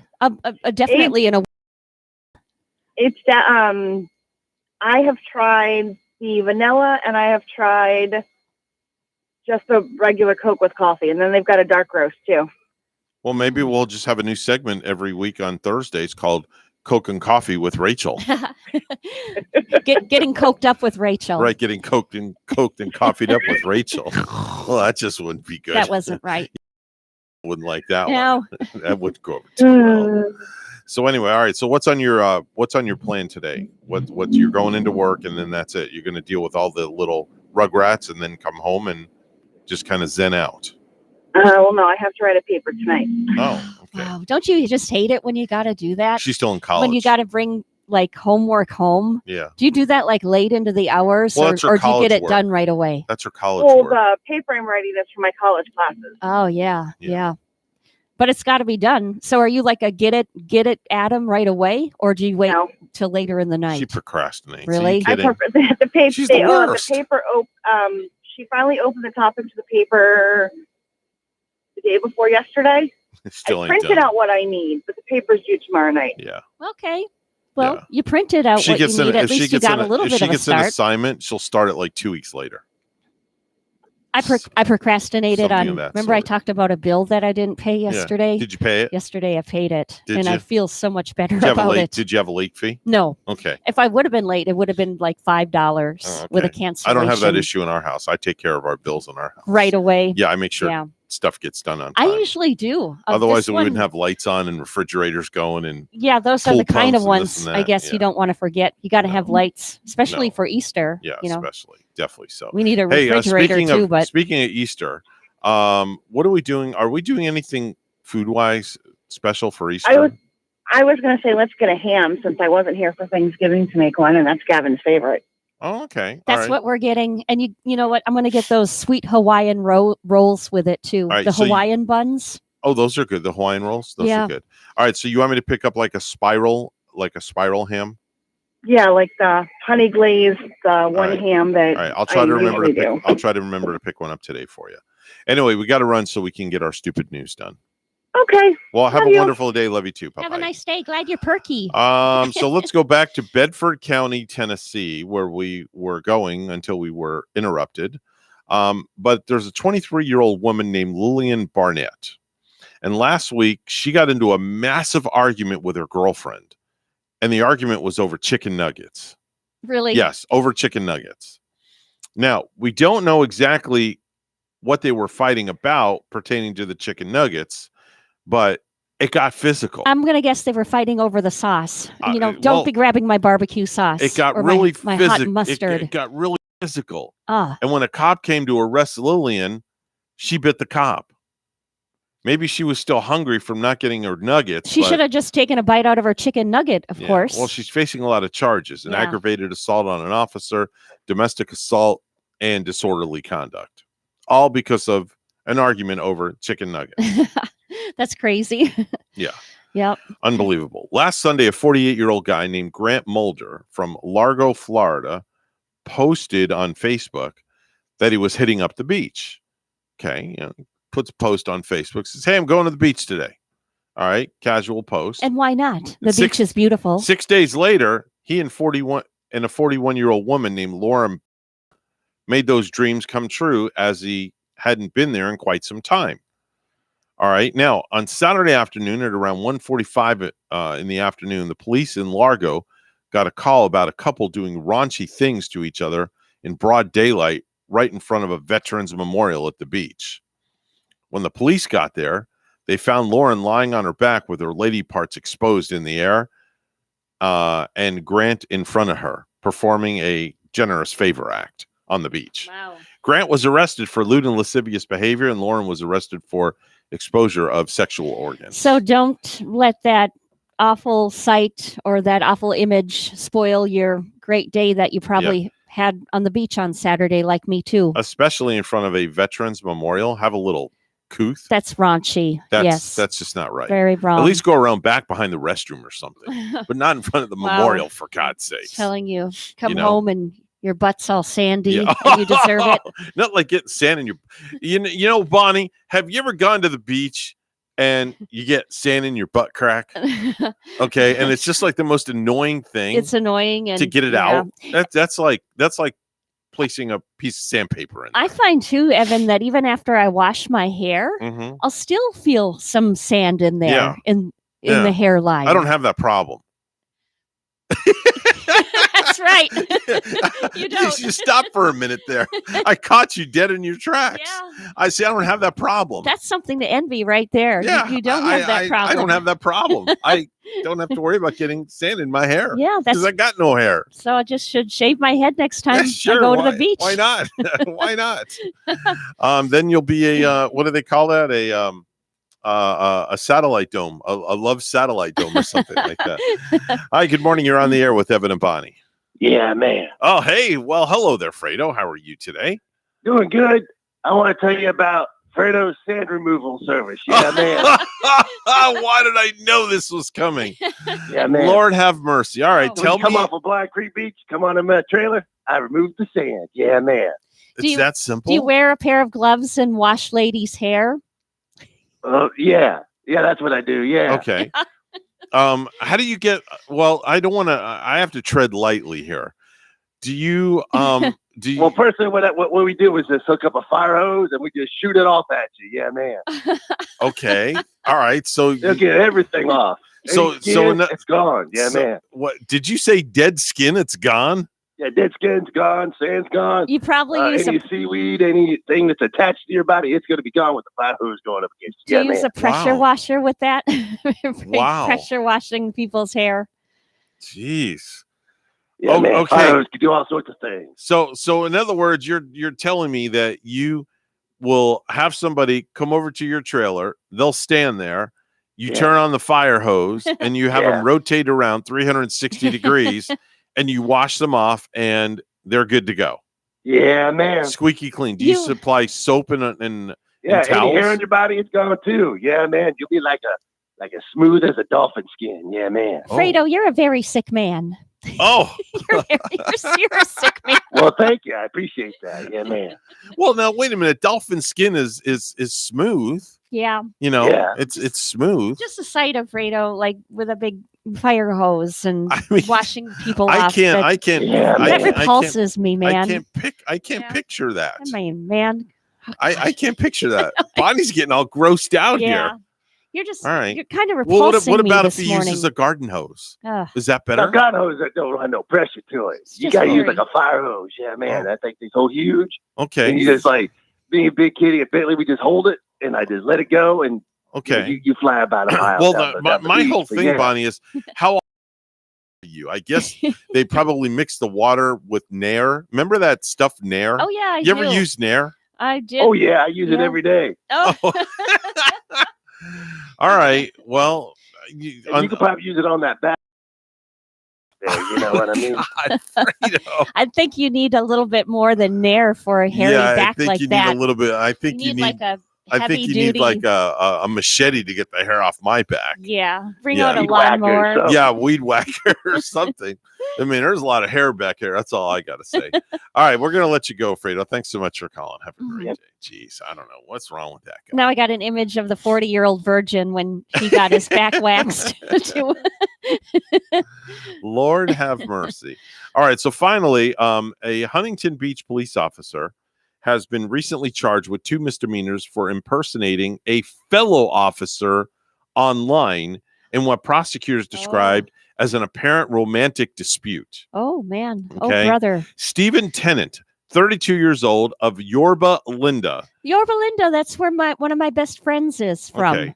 Yeah, I visited there. All right. He's accused of posting a fellow officer's photo and personal phone number on a dating website called doublelist.com on 2 separate occasions.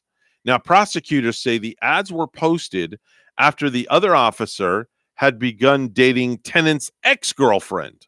The other officer became aware of the ads Yeah. when he started receiving text messages from unknown numbers referencing the internet postings featuring his picture and personal cell phone number. Oh boy. Wow. Yeah. Sounds like That's- a ugly tryst right there. That's just, I'm sorry, but that's just not good. And these people are in law enforcement. Yeah. Both of these are police officers, no? Cops imitating cops. Yeah. Oh boy. Oh, Cops imitating oh cops. brother. Leave it in California. Cops imitating cops.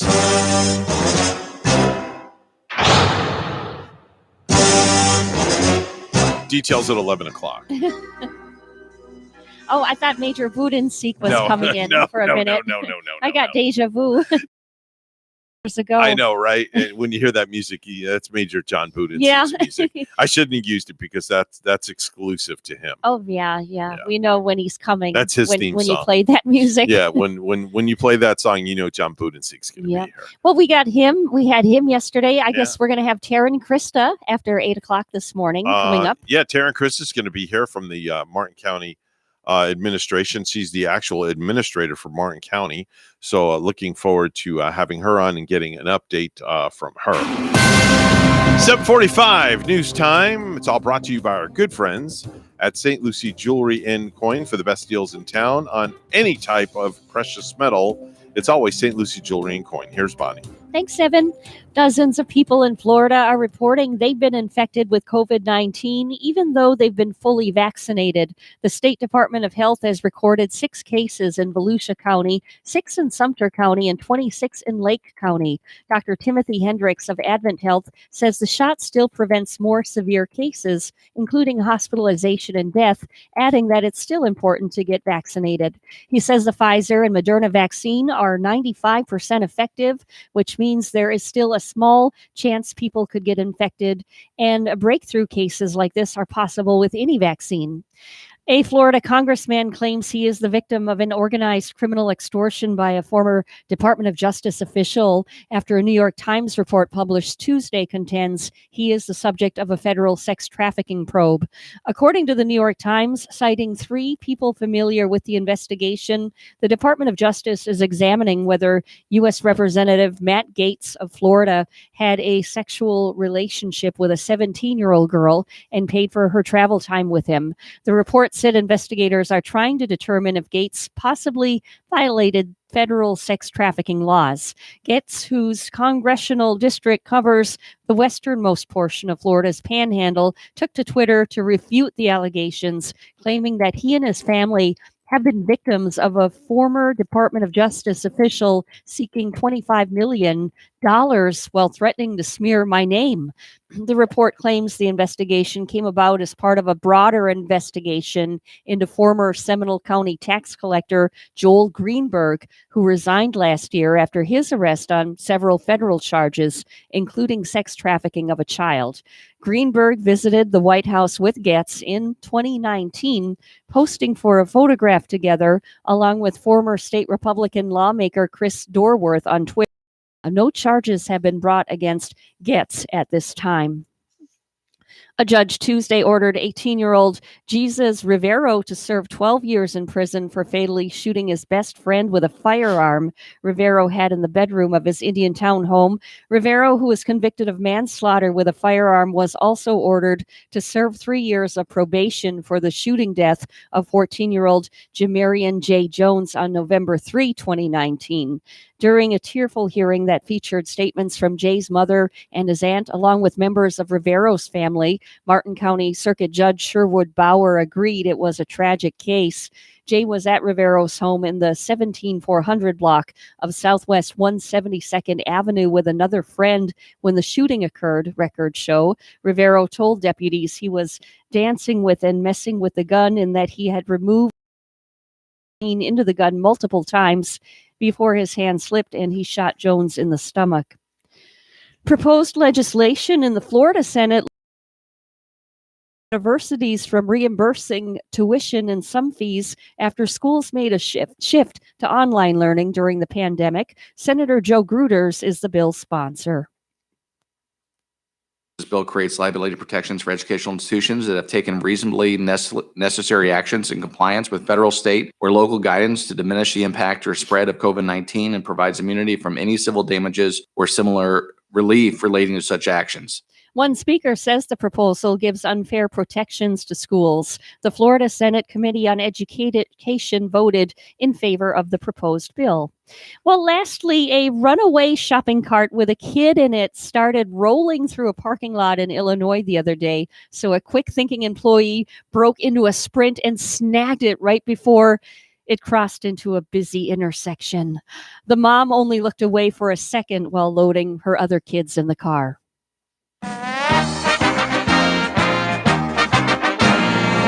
The UCLA Bruins upset the Michigan Wolverines 51-49 to complete the Final Four matchups. So here's what the Final Four matchup looks like for this coming Saturday. At 5:14, it's going to be number 2 Houston versus number 1 Baylor. And it's going to be number 11 UCLA versus number 1 Gonzaga. And that game time, 8:34 for this Saturday evening. Our news time, 7:49. We'll hear weather and traffic together next.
$7:51 right now on the Get Up and Go show with Evan and Bonnie. It's time for traffic and weather together.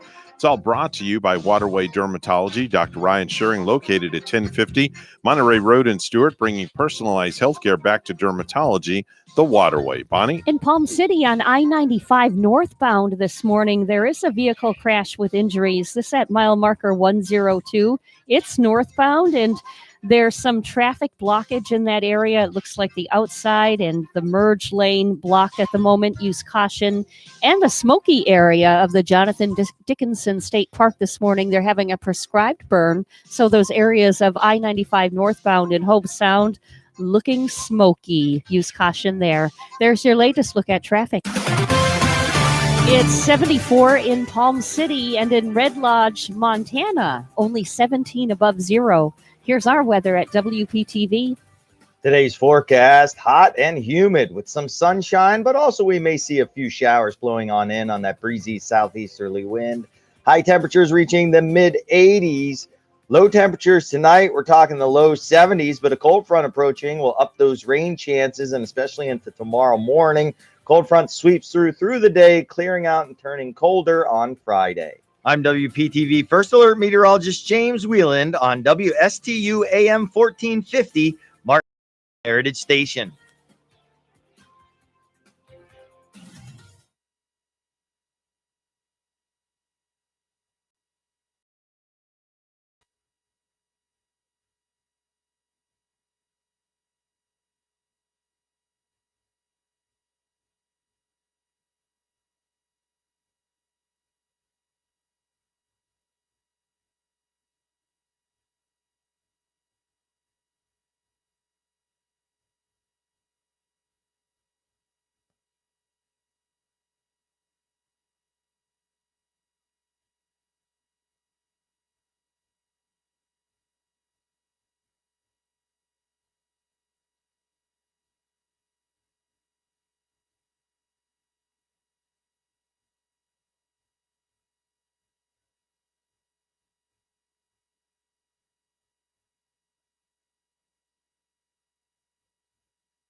You're listening to the Get Up and Go Show with Evan and Bonnie on Martin County's Heritage Station, AM 1450 WSTU. Now let's get back to the program with Evan and Bonnie.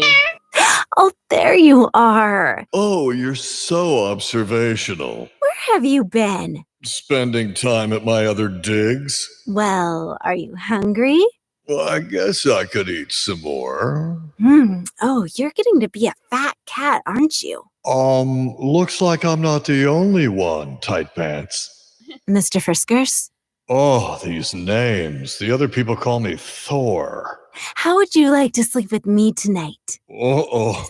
I'll finish this bowl later. That is my out cue. Where does he go every night? Yeah, you ever That's think your cute. cat has that kind of thought inside? I'm sure he does. You You know, know? little kitty thoughts. Yeah, you never know what's going on in there. You ever wonder what little goes minds. on? You ever wonder what goes on in a cat's mind? Especially when you see them like laying there and sleeping, and Right. their legs are going, or like you see that with a dog too. You see that with Kaya Mhm. laying down and sleeping, and the legs are going. Yeah, the having legs will start moving and they'll twitch or something little like that. puppy dreams of maybe chasing a squirrel up the tree or something. Yeah, for sure. In the air. Meow. Oh, jeez. Meow. Yeah, Big Kitty. Hi, Big Kitty. Yeah. What can we do for you? Because we only have like a minute left here. We got news coming up. Meow. What do you want from us? Meow. Are you in your new digs or what? What are you doing? What are you doing? Are you lonely? Is that why you're calling us? Meow. Cat calls at the most inconvenient time. Yeah, right Yeah. before when we're just got up to the hour, and, Yeah. and we got to get to our national news. Okay. Well, thank you very much. I think the cat just went to the bathroom. Anyway, we're WSTU Stewart, Martin County's Heritage Station. The news is coming up next, and God only knows what is going to happen in hour number 3 and where the show is going. Yeah. Don't go anywhere, folks. Tara and Chris, the Martin County Administrator, coming up next. We'll be right back.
Coming to you live from Stuart, Florida, the greatest little town in the world.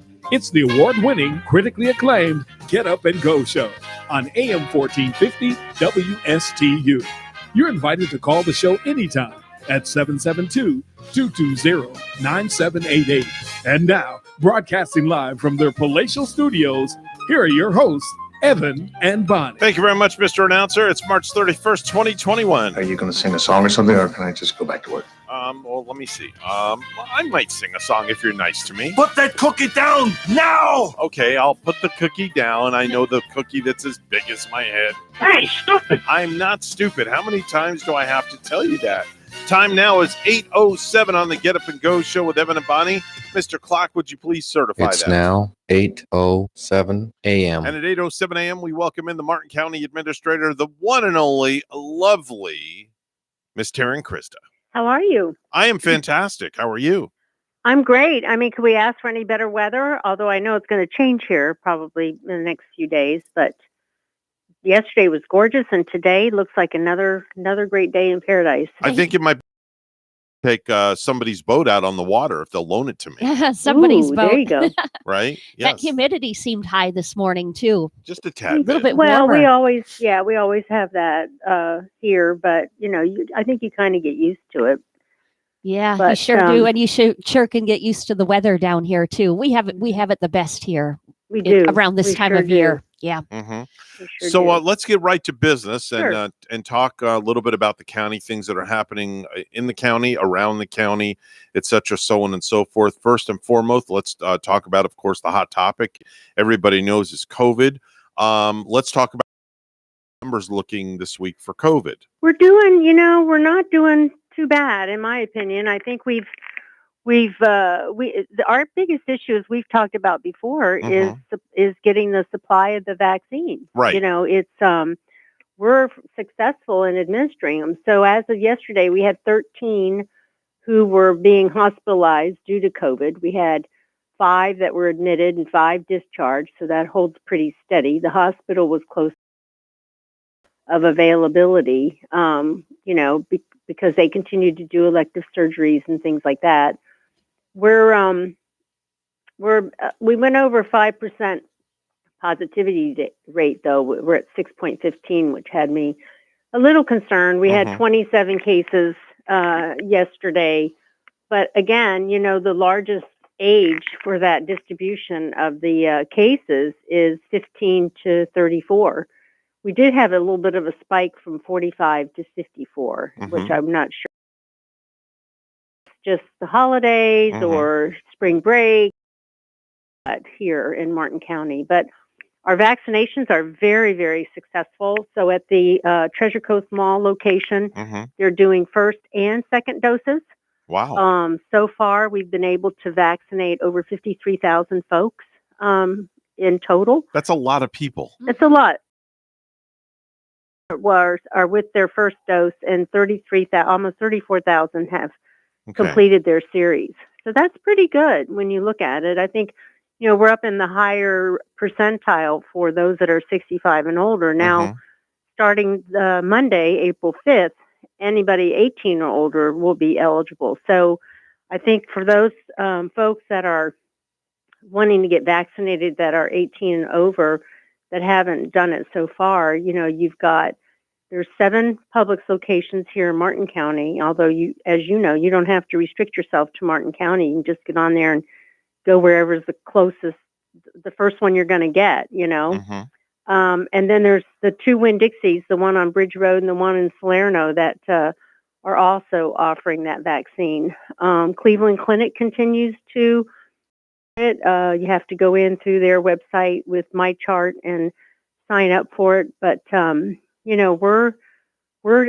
every single vaccine comes to us, we are administering. So we're extremely efficient. The health department's doing a phenomenal job, and we're getting as many done as we can. Now, So what I is think it's happening to great. the extra vaccines that are left over at the mall, like on a daily basis? Everybody has an appointment, and you have so many Right. left over. What happens? Well, they're calling folks on the, so they know who their appointments are. So they would call somebody who has an appointment the next day to see if they want to come a day ahead, you know, Okay. if they're available. So they're not wasting any vaccine. They're administering those to everybody. So they've even gone out in the mall, you know, seeing if there's anybody that is there that would like to get vaccinated. So they're being efficient in their approach, you know. So a lot of people are able to, you know, drop what they're doing and run over to the mall. You know, it's not centrally located, but it's Right. not, you know, we're not that big unless you're out in Indiantown or we're down in Hope Sound. Right, So, right. Now, what time does the mall close for the vaccines? Well, they're closing that up at 4. Okay, so at 4 they o'clock- try to wrap up. Their last appointment is around 3:30 because they need that 30-minute. Some of the folks, if they have adverse, Right, you know, if they give them 30 minutes instead of the 15. right. So they're trying to wrap things up by 4 o'clock. So that way they're not, you know, everybody's out. Now they will be closed this Saturday for the holiday. Right. But then they'll reopen again on Monday morning. And again, they'll start that wave of 18 and over. So it'll be interesting to see how many additional individuals are interested in getting vaccinated now that they're opening it up to such a wide age group. Right. Now, let's say if somebody wants to come down there at like 3:30 in the afternoon and just kind of hang out and wait and see if there's any extra doses left out. Is that allowed? Are you guys doing that? I don't know the answer to that because I haven't asked that question specifically. Okay. I would think that Because I mean, if they're going out into the Yeah. mall and they're Sure. offering it up to anybody, then why not offer it up to somebody that's Sure. like they have like a little waiting area, so to right, speak? and they may be doing that, Evan. Right. The site is large enough, obviously, to accommodate that, but at the same time, you don't want, you know, a bunch of people showing up, and then you Right. have to pick and choose who's first come, first serve, Right. obviously. But they may be doing that. I mean, it makes sense to be doing that. How organized they can do that without creating any more havoc. That would be my only concern, but obviously that would make sense if folks are just, you know, frustrated that they haven't been able to get on the list or they're on a list for Right. another 3 weeks and they've Right. got company coming for Easter. And, you know, I think a lot of folks are starting to think through these gatherings that they want to be able to participate with family and you know, if you have elder loved ones or whatever your situation is, you know, if you don't want to obviously do anything that would affect them adversely. You know, and especially, you know, here we are. It's March 31st. We're officially 1/4 of the way through 2021. It's just hard to believe that we're actually this, that I we're know. 1/4 of the way through. Before we know it, Thanksgiving's going to be here. It's crazy to think that, but before you know it, Thanksgiving's going to be here. What is it going to be like when it comes time at Thanksgiving? Are we going to have some sort of herd immunity? Yeah, I don't, you know, it'd be interesting to see because last weekend we had Passover, which obviously is a significant holiday. Right. And then this weekend we've got Easter. And Right. then after that, you got Memorial Day. And then you got the 4th of July. And then you got Labor Day. And then you got, like you said, you know, and then you got Halloween and then Thanksgiving. And before you know it, it's the years gone by and we're looking at Christmas and New Year's again. Right. And you know what would still worry me with these families getting back together, like people, you know, when they get vaccinated, they're saying, "Oh, what a sigh of relief! Now I can go up at north and see my relatives and be there with them." But here we have this news story this morning where dozens of people down here are reporting they've still been infected with COVID-19, even though they've been fully vaccinated.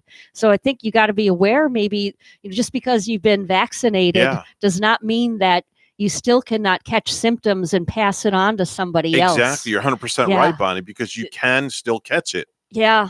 Yeah. Yeah, and I think that you bring up a good point. So what I'm hearing, and I'm assuming that it's accurate, but I don't know that because I haven't really researched it. But having the vaccine and then getting the virus, the symptoms are not as severe as it would be if you had not gotten the vaccine. Correct. You're 100% right. Right, but like still the fact that you could still pass that on to somebody Oh, else, sure. even Sure. though your symptoms You're aren't right. as severe, is 100% kind of right. scary.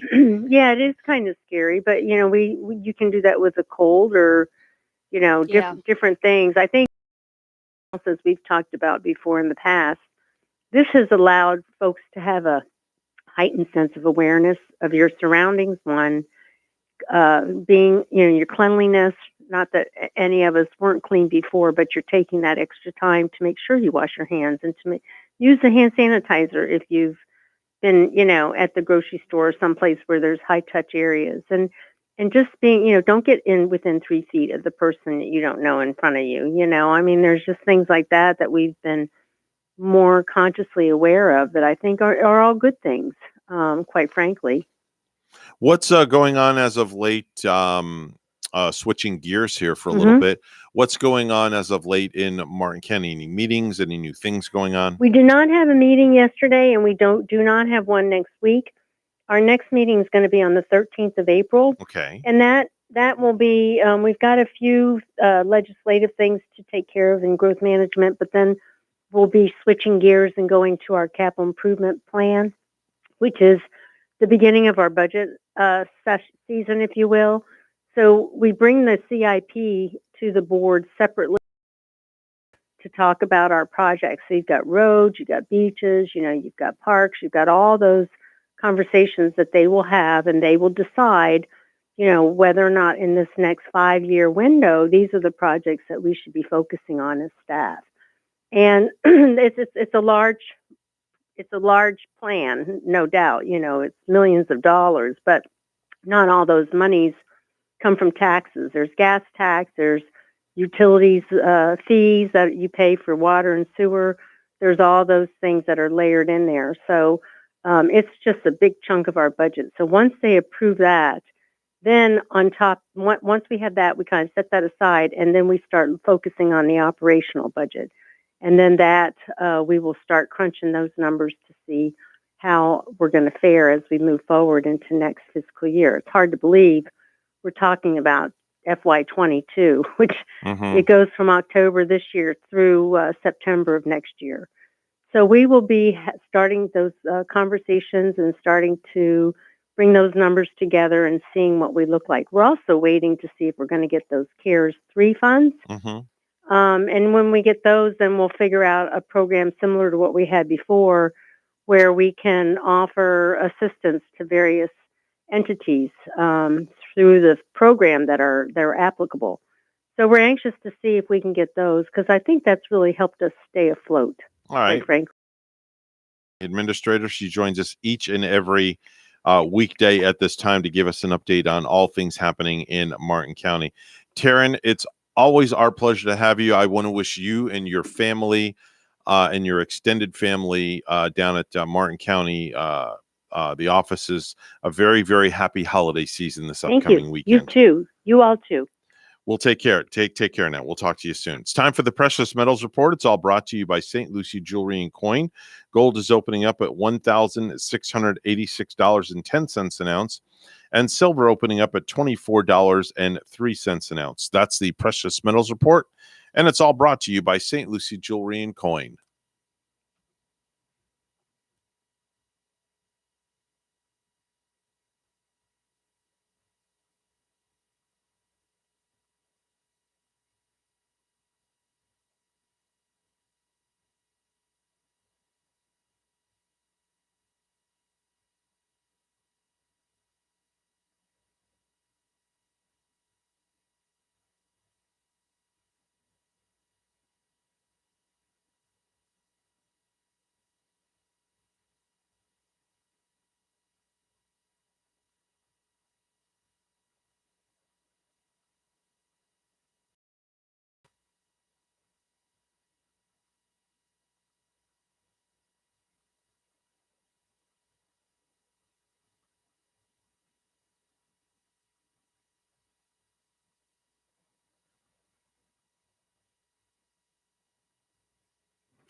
$8:21 right now on the Get Up and Go show with Evan and Bonnie. It's time for news.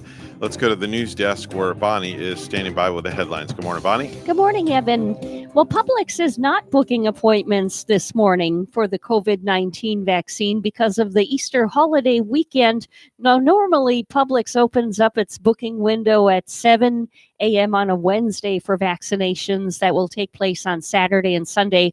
However, because the company will not be giving vaccinations over Easter weekend, it's canceling this morning's booking window. Now, your next opportunity to book a COVID-19 vaccine appointment at Publix will be Friday morning at 7. As a reminder, appointments booked on Monday and Friday are for the Moderna vaccine, and appointments booked on Wednesday are for the one-shot Johnson & Johnson vaccine. Proposed legislation in the Florida Senate looks to protect colleges and universities from reimbursing tuition and some fees after schools made a shift to online learning during the pandemic. Senator Joe Gruters is the bill's sponsor. What does your shirt have on it? Selling a moose. 3-year-old Anthony doesn't know it now, but it was his birth that led mom Bridget Emelianchik to change course. A longtime middle school teacher, Bridget couldn't take enough pictures of Anthony. I wasn't liking the quality of them. I'm like, this can be sharper, this can be brighter. There's something I can do more. She reached out to her wedding photographer, who mentored her. After a while, I'm like, you know what? I'm getting better. I could do this for a job. That led to the creation of Silly Moose Photography, and on this day, the celebration of her own studio space. I was just at the point where, I wasn't making enough money to have a space, but I couldn't make more money because I didn't have a space. While she prefers shooting outside, she set up a number of backdrops indoors for her daycare and young school clients. In fact, Bridget realized she didn't need to go very far to get some of the things she needed. She just asked the neighboring businesses. A decal of a boy dressed as Spider-Man, made 2 doors down by the sign guy. A photo on a mug, done by another neighbor. Bridget came to me to have me make some custom tumblers for her for the holidays. Rustic and Rusty made these really cool. It's this locals helping locals concept that have given Bridget the confidence to invest and succeed. Have that faith that they will make sure that, we'll all get through this. In Port St. Lucie, John Shainman, WPTV. News Channel 5. And proposed legislation in the Florida Senate looks to protect colleges and universities from reimbursing tuition and some fees after schools made a shift to online learning during the pandemic. Senator Joe Gruters is the bill's sponsor. This bill creates liability protections for educational institutions that have taken reasonably necessary actions in compliance with federal, state, or local guidance to diminish the impact or spread of COVID-19 and provides immunity from any civil damages or similar relief relating to such actions. One speaker says the proposal gives unfair protections to schools. The Florida Senate Committee on Education voted in favor of the proposed bill. A judge Tuesday ordered 18-year-old Jesus Rivero to serve 12 years in prison for fatally shooting his best friend with a firearm Rivero had in the bedroom in his Indiantown home. Rivero, who was convicted of manslaughter with a firearm, was also ordered to serve 3 years of probation for the shooting death of 14-year-old Jamarian J. Jones on November 3, 2019. During a tearful hearing that featured statements from Jay's mother and his aunt, along with members of Rivero's family, Martin County Circuit Judge Sherwood Bauer agreed it was a tragic case. Jay was at Rivero's home in the 17400 block of Southwest 172nd Avenue with another friend when the shooting occurred, records show. Rivero told deputies he was dancing with and messing with the gun and that he had removed and inserted the magazine into the gun multiple times before his hand slipped and he shot Jones in the stomach. Dozens of people in Florida are reporting they've been infected with COVID-19, even fully vaccinated. The State Department of Health has recorded 6 cases in Volusia County, 6 in Sumter County, and 26 in Lake County. Dr. Timothy Hendricks of Advent Health says the shot still prevents more severe cases, including hospitalization and death, adding that it's still important to get vaccinated. He says the Pfizer and Moderna vaccine are 95% effective, which means there is still a small chance people could be infected, and breakthrough cases like this are possible with any vaccine. Lastly, a new option to gain entrance into Walt Disney World has been launched through an app, Disney Magic Mobile. available to the general public with Apple devices. Visitors can find the setup in the My Disney Experience app and use it to gain access to the parks in a touchless manner. Magic bands are still in use. Andre Drummond will make his Lakers debut tonight against the Milwaukee Bucks and start as center in place of Mark Gasol. Coach Frank Vogel said it will be Drummond's first game action since February 12, after which the Cleveland Cavaliers took him out of the lineup while trying to find a trade partner to move the 9-year veteran center. Our news time 8:27, and we'll have weather and traffic together next.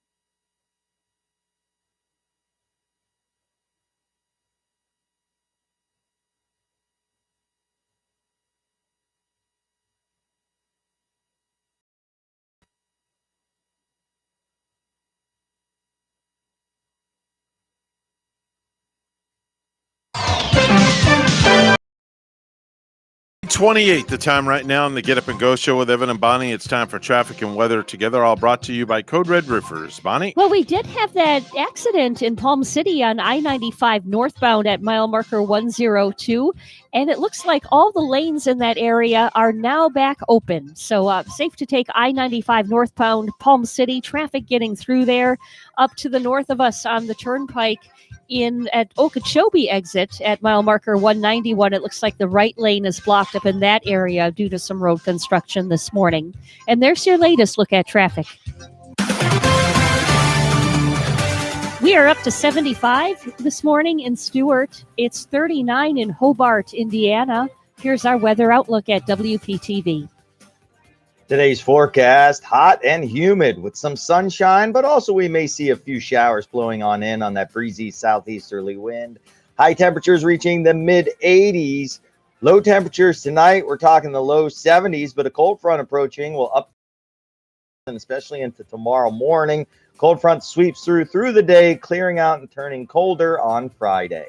I'm WPTV First Alert meteorologist James Wieland on WSTU AM 1450, Martin County's Heritage Station.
If you have a suggestion for the show, we would love to hear from you. Send us an email to WSTUmorningshow@gmail.com. Now let's get back to the Get Up and Go show.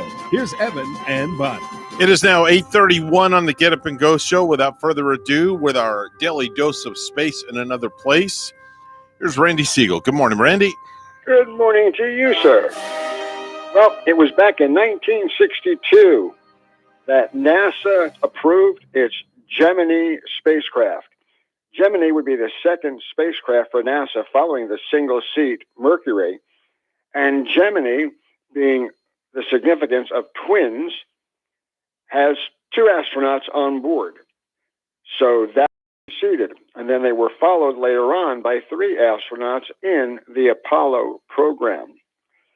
We also had, in 1987, the docking of the Russian Kvant module, which was originally supposed to be launched and become part of the Soyuz space station, became part of the Mir space station because of problems they had with the spacecraft.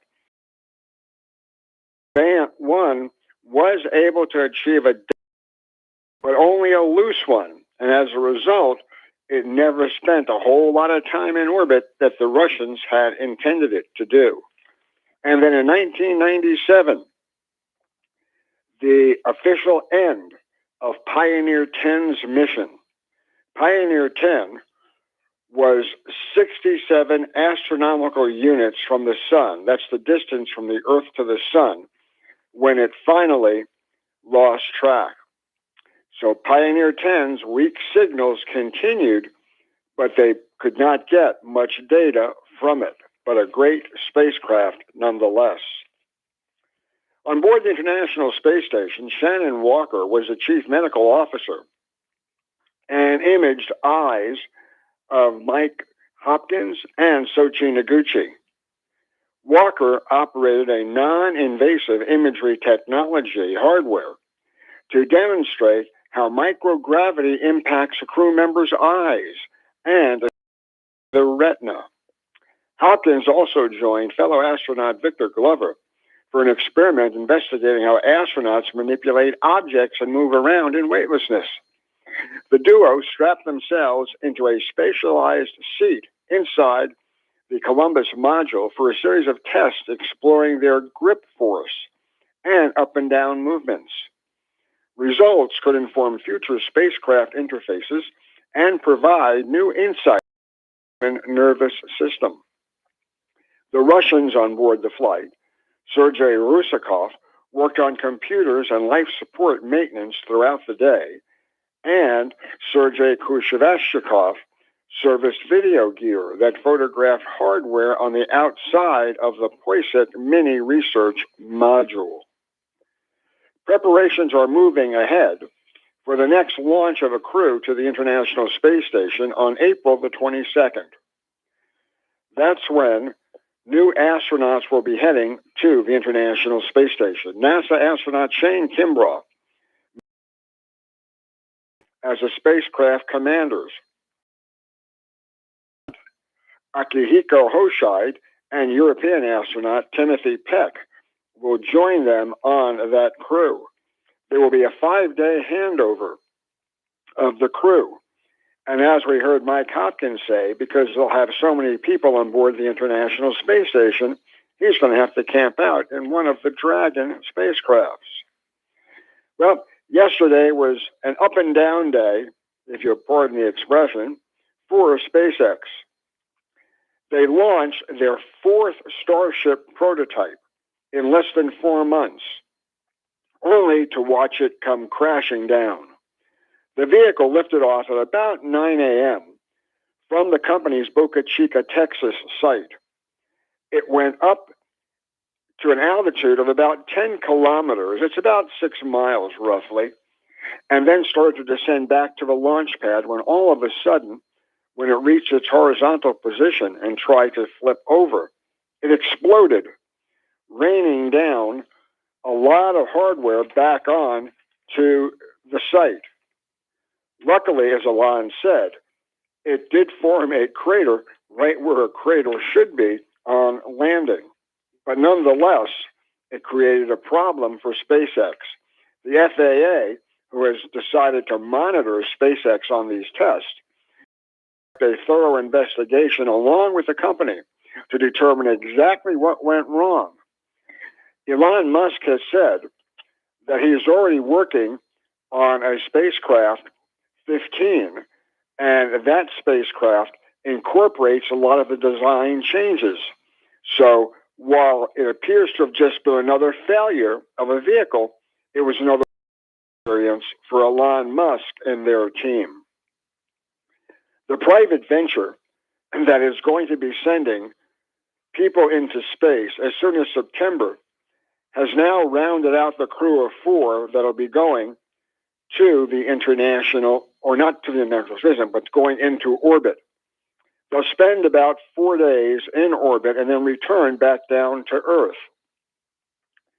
Shane Proctor, who's a scientist who applied to NASA to become an astronaut but didn't make it, she'll be in one of the seats going there. The seat is called Prosperity. By establishing an online store through Jared Isaac's company, Shift4 Payments, and submitted a video independent panel. The second is Chris Sambrowski. He's a Lockheed Martin employee, and he won the generosity seat by participating in a sweepstakes that raised money for St. Jude's Children's Research Hospital. The fourth member of the crew was previously announced. That's Haley Arsenault, a physician assistant at St. Jude's, who as a child was treated for bone cancer. She's 29 years old and will become the youngest American to go into space. Is that the spacecraft that they will fly, which is going to be a crewed Dragon, does not have a docking adapter. Instead of having the docking adapter, it has a dome window, allowing them to look out into space completely when they're up there. This is something that hasn't been used before, and it'll be interesting to see whether or not it's a precursor to SpaceX flying tourists into space in order to see what is out there and what it actually feels like to be in that position. So now, the 4 locations on the ship each have a different name: Leadership, Hope, Generosity, and Prosperity. NASA has named Robin Gattens as director for the International Space Station, following 7 months of serving as acting director for the program. Kathy Lotters made the announcement yesterday. Tomorrow we're going to tell you about a Russian undergoing surgery and President Biden giving credit to the Trump administration for space. Until tomorrow, have a great day, everybody. That's Randy Siegel with the Space Report. He's on the program each and every weekday right around this time, giving you the latest and greatest on what's happening, all things NASA. Time to head on over to Ellie's Downtown Deli, one of our favorite places to indulge in whatever they have, because anything and everything on that menu is absolutely fantabulous. It's truly delectable, truly enjoyable. You're right, Evan. Just like you can enjoy homemade soup at Ellie's Deli. Come on in for signature salads, fresh sandwiches, where you can get creative and kind of create your own. You might want to get a roast beef and cheddar today, maybe maple glazed ham and Swiss, or enjoy oven gold turkey sandwich with some American or some provolone cheese. And of course, all kinds of condiments, including sprouts. Maybe you like banana peppers, olives on your sandwiches, pickles too, mustard and mayonnaise, juicy red ripe tomatoes. And all the sandwiches are served with your choice of a fresh Deli Fresh homemade side item. Ellie's Downtown Deli in Stuart now has their patio back open, plus they're at 50% dining inside. With a full menu for pickup or delivery, Ellie's also has full dinners available for takeout. Plus, they're fabulous desserts as well. Call 772-781-6605. It's to order and pick up today. They're located 18 Southeast 6th Street, just off Colorado in Stewart. Call 772-781-6605. Ellie's Downtown Deli in Stewart. 8:41 right now. It's news time. All brought to you by our good friends at St. Lucie Jewelry and Coin for the best deals on precious metals. Make sure and go visit Hawk Levy at St. Lucie Jewelry and Coin. Here's Bonnie with the headlines. Good morning, Bonnie. Good morning. Teachers starting their careers here will soon receive raises of more than $6,000 to $45,200 after the school district and teachers union reached a tentative agreement on Monday. Veteran teachers could see raises of $800 or $1,000, depending on their years of experience. The agreement comes after nearly 10 months of negotiations, a declared impasse in October, and a letter last State Board of Education threatening legal action if the parties could not come up with an agreement. Martin County was the only public school district in the state yet to submit a plan for pay raises and have it approved by the Department of Education. The original deadline to submit a proposal was October 1st. Indian River and St. Lucie County school districts reached agreements before the new year. A new poll finds Florida Governor Ron DeSantis as popular among New Hampshire Republicans. Rick Hochel has details. Victory Insights asked Granite State voters who they would support in the nation's first GOP primary in 2024 if former President Trump opts out of the race. The survey shows DeSantis as the top second choice among Trump supporters at nearly 30%. DeSantis also leads among likely Republican voters in a Trumpless field at 25%. I'm Rick Hochel. As the economy continues to rebound, we caught up with a Port St. Lucie business owner who decided to take a leap of faith. WPTV's John Shaman has more. What does your shirt have on it? Selling a moose. 3-year-old Anthony doesn't know it now, but it was his birth that led mom Bridget Emilianchik to change course. A longtime middle school teacher, Bridget couldn't take enough pictures of Anthony. I wasn't liking the quality of them. I'm like, this can be sharper, this can be brighter. There's something I can do more. She reached out to her wedding photographer who mentored her. After a while, I'm like, I'm getting better. I could do this for a job. That led to the creation of Silly Moose Photography, and on this day, the celebration of her own studio space. I was just at the point where, I wasn't making enough money to have a space, but I couldn't make more money because I didn't have a space. While she prefers shooting outside, she set up a number of backdrops indoors for her daycare and young school clients. In fact, Bridget realized she didn't need to go very far to get some of the things she needed. She just asked the neighboring businesses. A decal of a boy dressed as Spider-Man, made 2 doors down by the sign guy. A photo on a mug done by another neighbor. Bridget came to me to have me make some custom tumblers for her for the holidays. Rustic and Rusty made these really cool. It's this locals helping locals concept that have given Bridget the confidence to invest and succeed. And I just have that faith that they will make sure that, we'll all get through this. In Port St. Lucie, John Shainman, WPTV. News Channel 5. A Florida congressman claims he is the victim of an organized criminal extortion by a former Department of Justice official after a New York Times report published Tuesday contends he is the subject of a federal sex trafficking probe. According to the New York Times, citing 3 people familiar with the investigation, this is examining whether U.S. Representative Matt Gaetz of Florida had a sexual relationship with a 17-year-old girl and paid for her to travel with him. The report said investigators are trying to determine if Gaetz possibly violated federal sex trafficking laws. Gaetz, whose congressional district covers the westernmost portion of Florida's panhandle, took to Twitter to refute the allegations, claiming that he and his family have been victims of a former Department of Justice official seeking $25 million while threatening to smear by name. The report claims the investigation came about as part of a broader investigation into former Seminole County tax collector Joel Greenberg, who resigned last year after his arrest on several federal charges, including sex trafficking of a child.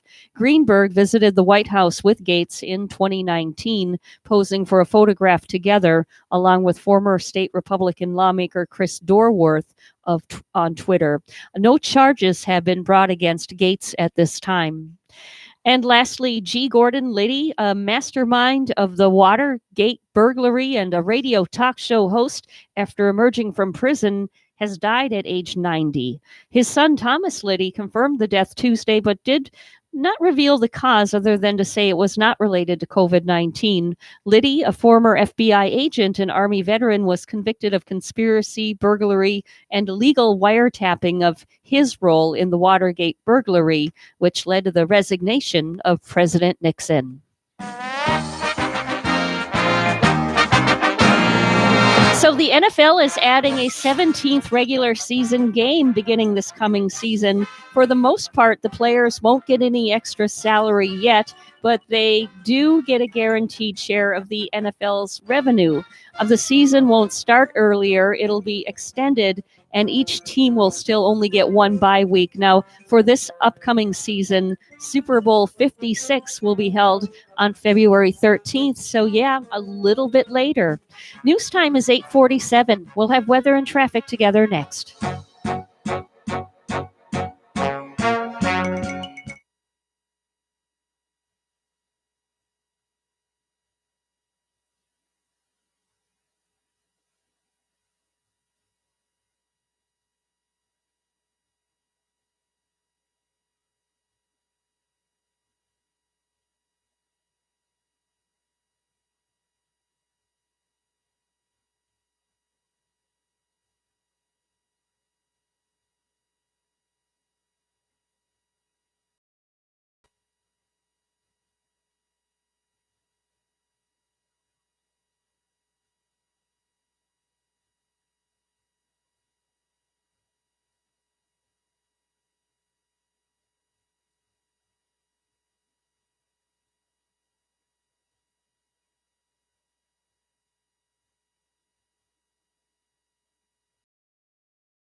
$8:48 right now on the Get Up and Go show with Evan and Bonnie. It's time for traffic and weather together. All brought to you by Dr. Ryan Shearing, located at 1050 Monterey Road in Stewart, bringing personalized health care back to dermatology the Waterway. Bonnie? Now looking at the Turnpike, we're heading up to Fort Pierce. There is an accident on the Turnpike northbound up that way. It is at mile marker 160.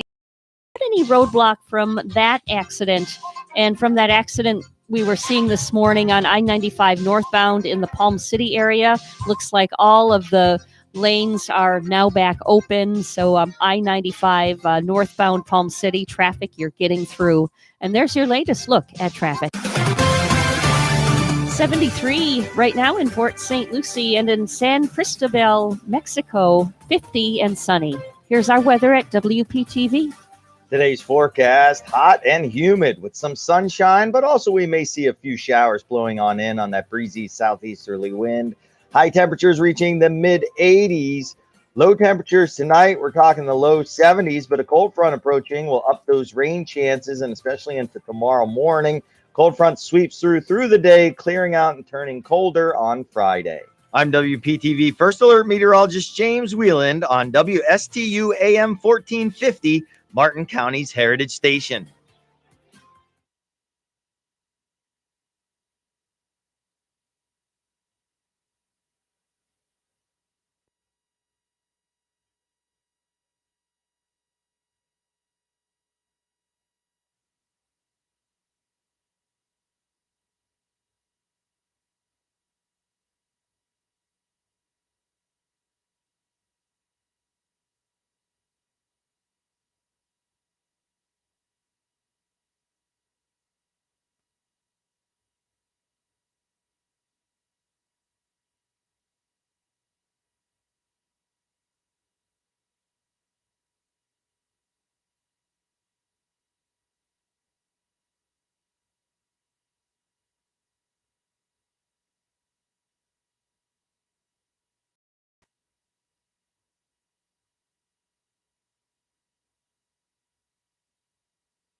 Let's get back to the Get Up and Go show. Here's Evan and Bonnie. TGI Fridays is launching a new flaming donut chicken sandwich. Oh, yeah? Well, Chili's is getting into the donut craze with their new baby back ribs infused with glazed donuts and barbecue sauce. Well, did you know Applebee's is offering up a new Southwestern chicken salad with donut holes instead of croutons? That's nothing. Krispy Kreme is introducing a glazed donut inside a waffle made out of glazed donuts. That actually sounds pretty good. Yeah, because just what we need after our pandemic 15 is more donuts in our diet. Stay huge, America. Yeah. Hey, hand me that box of donuts. Yeah, give me a box of donuts that are flaming. And with That'll chicken work. involved, where was Yeah. it that I saw that for the first time? I think it was KFC or somewhere out west, and Yeah. they had like fried chicken wedged between donut. Really? Like a donut was your bun. Oh, wow. And I just thought, how incredibly fattening is that? Wow. Hey, somebody was asking me earlier, Bonnie, I got a message on our Facebook page about when you're going to be doing your big concert. Oh, Somebody gosh. messed me. Yeah, and, actually. I haven't been practicing, and No? I forgot all about the upcoming concert. Well, I thought we'd play the commercial for it if that's all right with you. Okay. All right, here we go. Promote that. You have heard Bonnie Ashley entertain thousands on WSTU Radio. Now, Fredo Entertainment Productions proudly presents Bonnie Ashley Sings the Hits at the Stewart Amphitheater in her first concert appearance. Shirley Jones and me.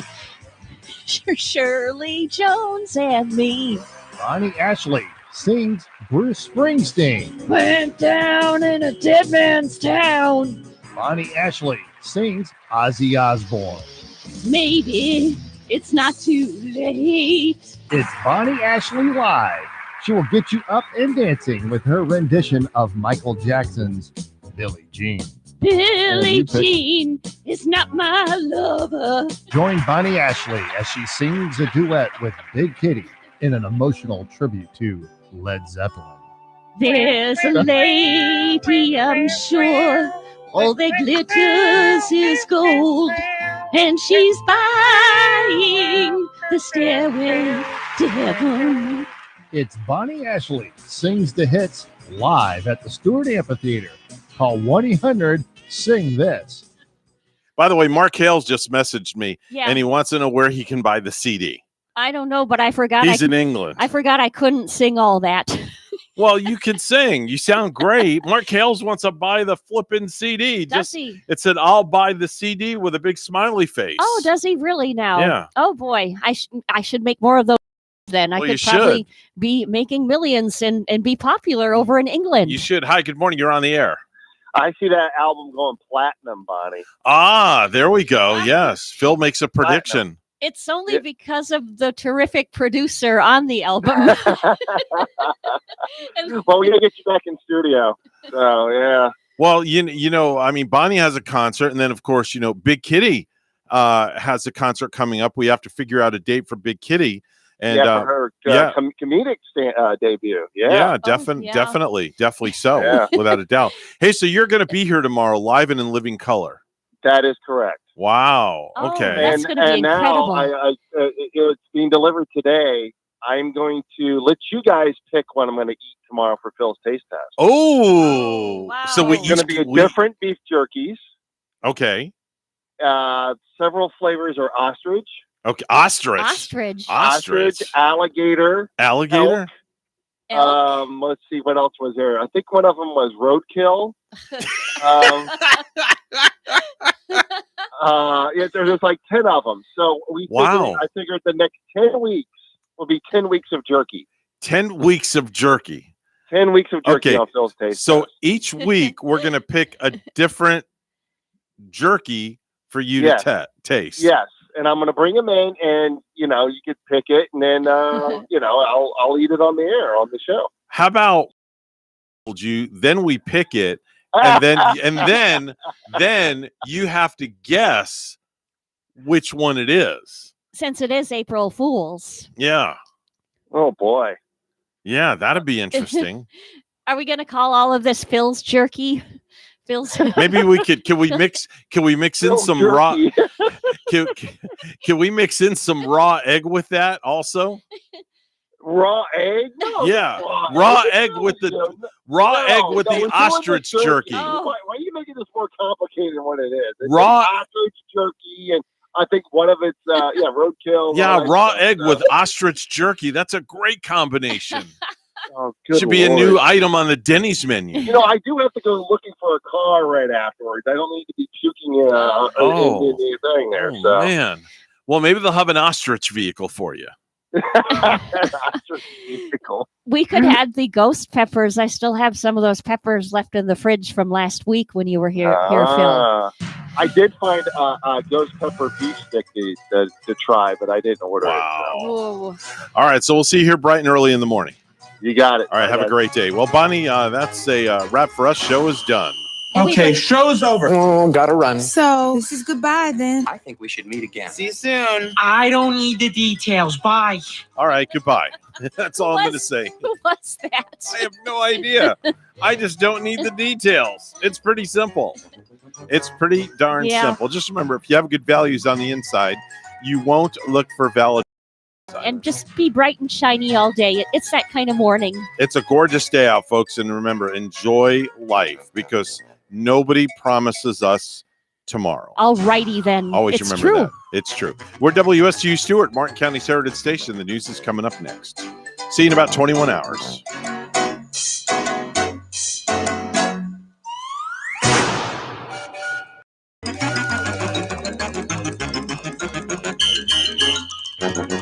Thank you.